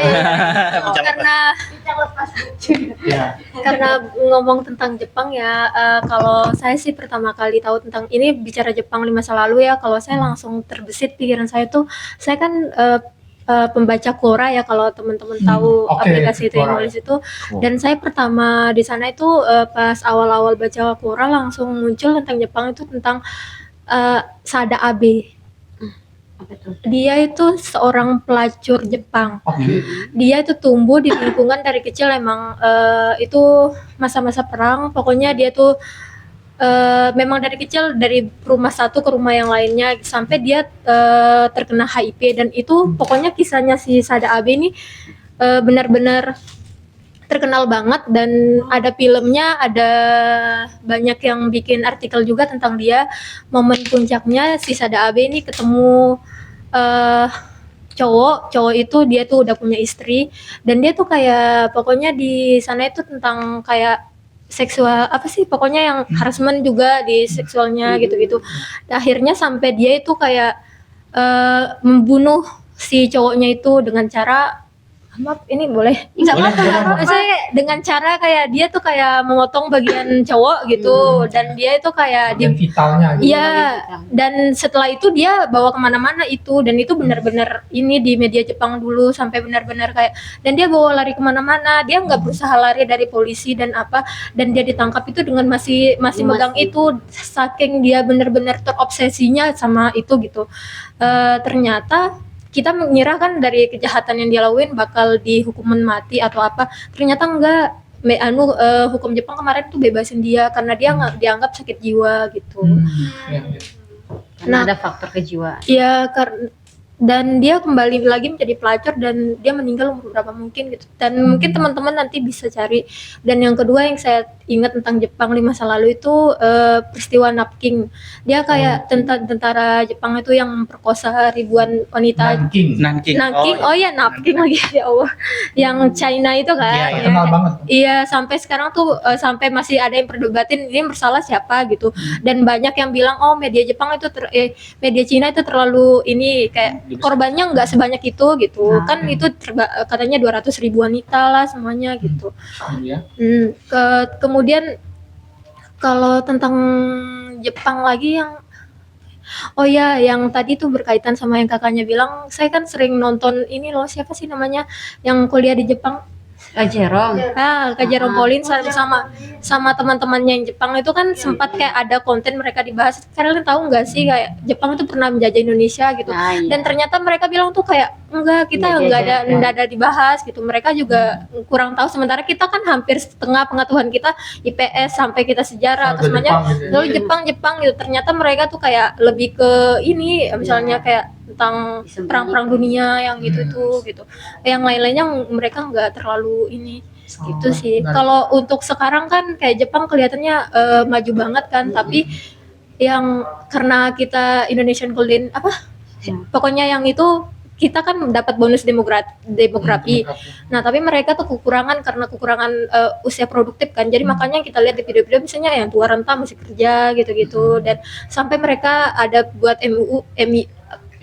Iya, sama orang India buat tarik kerja ini gitu. Jadi itu juga menimbulkan masalah baru buat mereka. Jadi sisi positifnya Jepang ya kedisiplinannya, etos kerjanya, lingkungannya yang bersih, dan kita juga dengan masalah kita. Itu. Kita Makasih. malah kebalikannya ya. Jadi masing-masing negara punya sisinya masing-masing. Oke. Menarik ya, luar biasa. Apa tuh, Kak? Atau Apa kita maksudnya udah mau- mau azan? atau kita Cuma saya tutup? penasaran banget apakah apakah sebutannya budaya atau apa gitu. Kalau kita kan dulu selama tentara Indonesia tuh kan kayak ada semacam rumah bordil gitu untuk tentara. Iya, benar. Apakah itu karena Jepang yang membawa hal Enggak, itu? enggak. Oh, emang. Ya. Soalnya saya baca kayak Cantik Itu Luka gitu. Iya, iya. Terus kayak- Bordel itu udah lama. Iya. tapi Untuk yang peruntukannya untuk tentara itu emang udah lama gitu. Soalnya kan Tiap negara. Iya ada, bukan cuma Jepang. Cuman Jepang menjadi khas dia karena ada soal fenomena Juku Jianfu itu. Gitu. Orwell Yang juga. utuh itu sendiri. Karena sebelum mereka Belanda pun kan sebetulnya ada punya. rumah bordil juga. Ada juga. Cuman kan praktiknya umum gitu rumah bordil.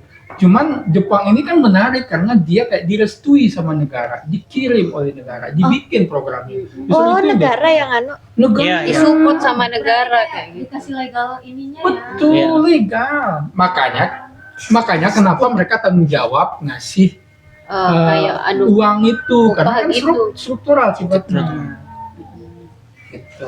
Itu kan bentuk pengakuan kan. Oke, berarti di masa lalu memang secara kelembagaan Jepang Itu memang ada. udah bersalah. Berarti sekarang kami akan kasih kompensasi. Kan gitu. Jadi ada kompensasi untuk orang-orang. tapi Itu- Jepang udah kayak minta maaf atau bertanggung jawab untuk itu. Udah minta maaf. Nggak kayak ini ya, nggak kayak Indonesia. Iya, kita sendiri ya. Karena kita masih belum punya pemahaman tentang secara filosofis negara itu apa. Iya, Jadi seolah-olah kalau negara minta maaf, kemudian personal. ya berarti kita membenarkan PKI dong. Nggak begitu. Kita harus paham secara filosofis negara fungsinya apa. Selama kan fungsinya negara kaitannya dengan 65 itu misalnya ya. kan ada desakan misalnya kan bahwa mereka harus minta maaf. Karena dalam konteks bahwa seharusnya negara itu, konflik di dalam negara kan biasa ya, wajar kan, gitu, kita bertengkar gitu. Nah, fungsi negara justru harus ada di tengah-tengah. Tapi pada 65 justru mereka yang memprovokasi. Iya, iya. Berarti kan harus minta maaf, kan begitu sebetulnya. Cuman kan orang nggak paham logika itu. Dan ditambah juga dengan soal masih konflik antara ideologi itu masih kuat, jadi susah gitu. Jepang memang dengan segala permasalahan internalnya mereka memang memang seperti yang bilang teman-teman, nggak bisa kita pungkiri, mereka punya peradaban yang besar, ajaran yang besar tentang etika dan segala macam gitu. Filsafat Timur itu kan banyak, selain di Cina, India, Jepang juga kan. Di wilayah Asia, peradaban itu kan sebetulnya muncul di Asia Selatan itu kan. Asia Timur. Timur, Jepang kan Asia Timur. Jepang, India sama Cina. 3 ini kan yang melahirkan banyak pemikiran di kita kan. Gitu. Menarik sih. Apalagi kita bisa coba cari buku tentang sejarah bordil, itu menarik juga. Karena rata-rata di banyak buku-buku sejarah biasanya selalu muncul di buku tetralogi Pram juga ada tuh. Kan siapa namanya, si Herman bukan. Kakaknya si siapa namanya, istrinya Mingke itu, analis itu kan. Ya, itu kan suka ke bordil, makanya dia kena HIV kan. Nah, itu. Herman Kena sipilis. Herman Milena kan? Herman Milena, ya. Surat kepada Milena. Melema. Milena itu pacarnya Kafka. Oke. Baik teman-teman ya. Kalau kita lihat-lihat nggak terasa diskusi gini. Iya. Bincang buku habis itu langsung bincang lepas itu nggak selalu terikat di teman baca, karena lagi-lagi selalu ada hal-hal yang nggak akan selesai-selesai kita bahas dan malah menarik rasa ingin tahu kita untuk terus kita bahas, untuk terus kita kuliti, untuk terus kita diskusikan bersama teman-teman. Itulah kenapa bincang buku itu hadir di teman baca. Program ini hadir untuk kita bisa memberikan ruang kepada siapa saja berbagi informasi, pengetahuan dan lain sebagainya. Dan lagi-lagi teman-teman, tentu kegiatan hari ini sangat menarik, namun nggak terasa ya sudah 120 menit, nggak terasa kurang lebih sudah 20 nggak kerasa sudah lebih kurang lebih 2 jam kita duduk bersama. 2 jaman. Ya, nggak kerasa dari jam 6:30 sekarang udah 6:30. Ya, memang sangat menarik untuk kita tindak lanjuti program ini. Jadi terima kasih teman-teman untuk seluruh teman-teman baca yang sudah hadir di dalam program podcast Bincang Buku pada sore hari ini. Semoga ada banyak hal positif yang bisa kita dapatkan. Dan tentu saja bisa lebih meningkatkan awareness kita terhadap literasi di Nusa Tenggara Barat, khususnya di Lombok dan Jepang. Ya.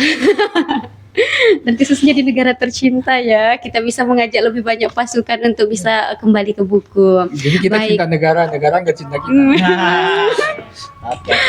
Oke, mungkin ada last closing statement mungkin dari Bang Ded, dari teman-teman. Kata-kata terakhir. Besok mati.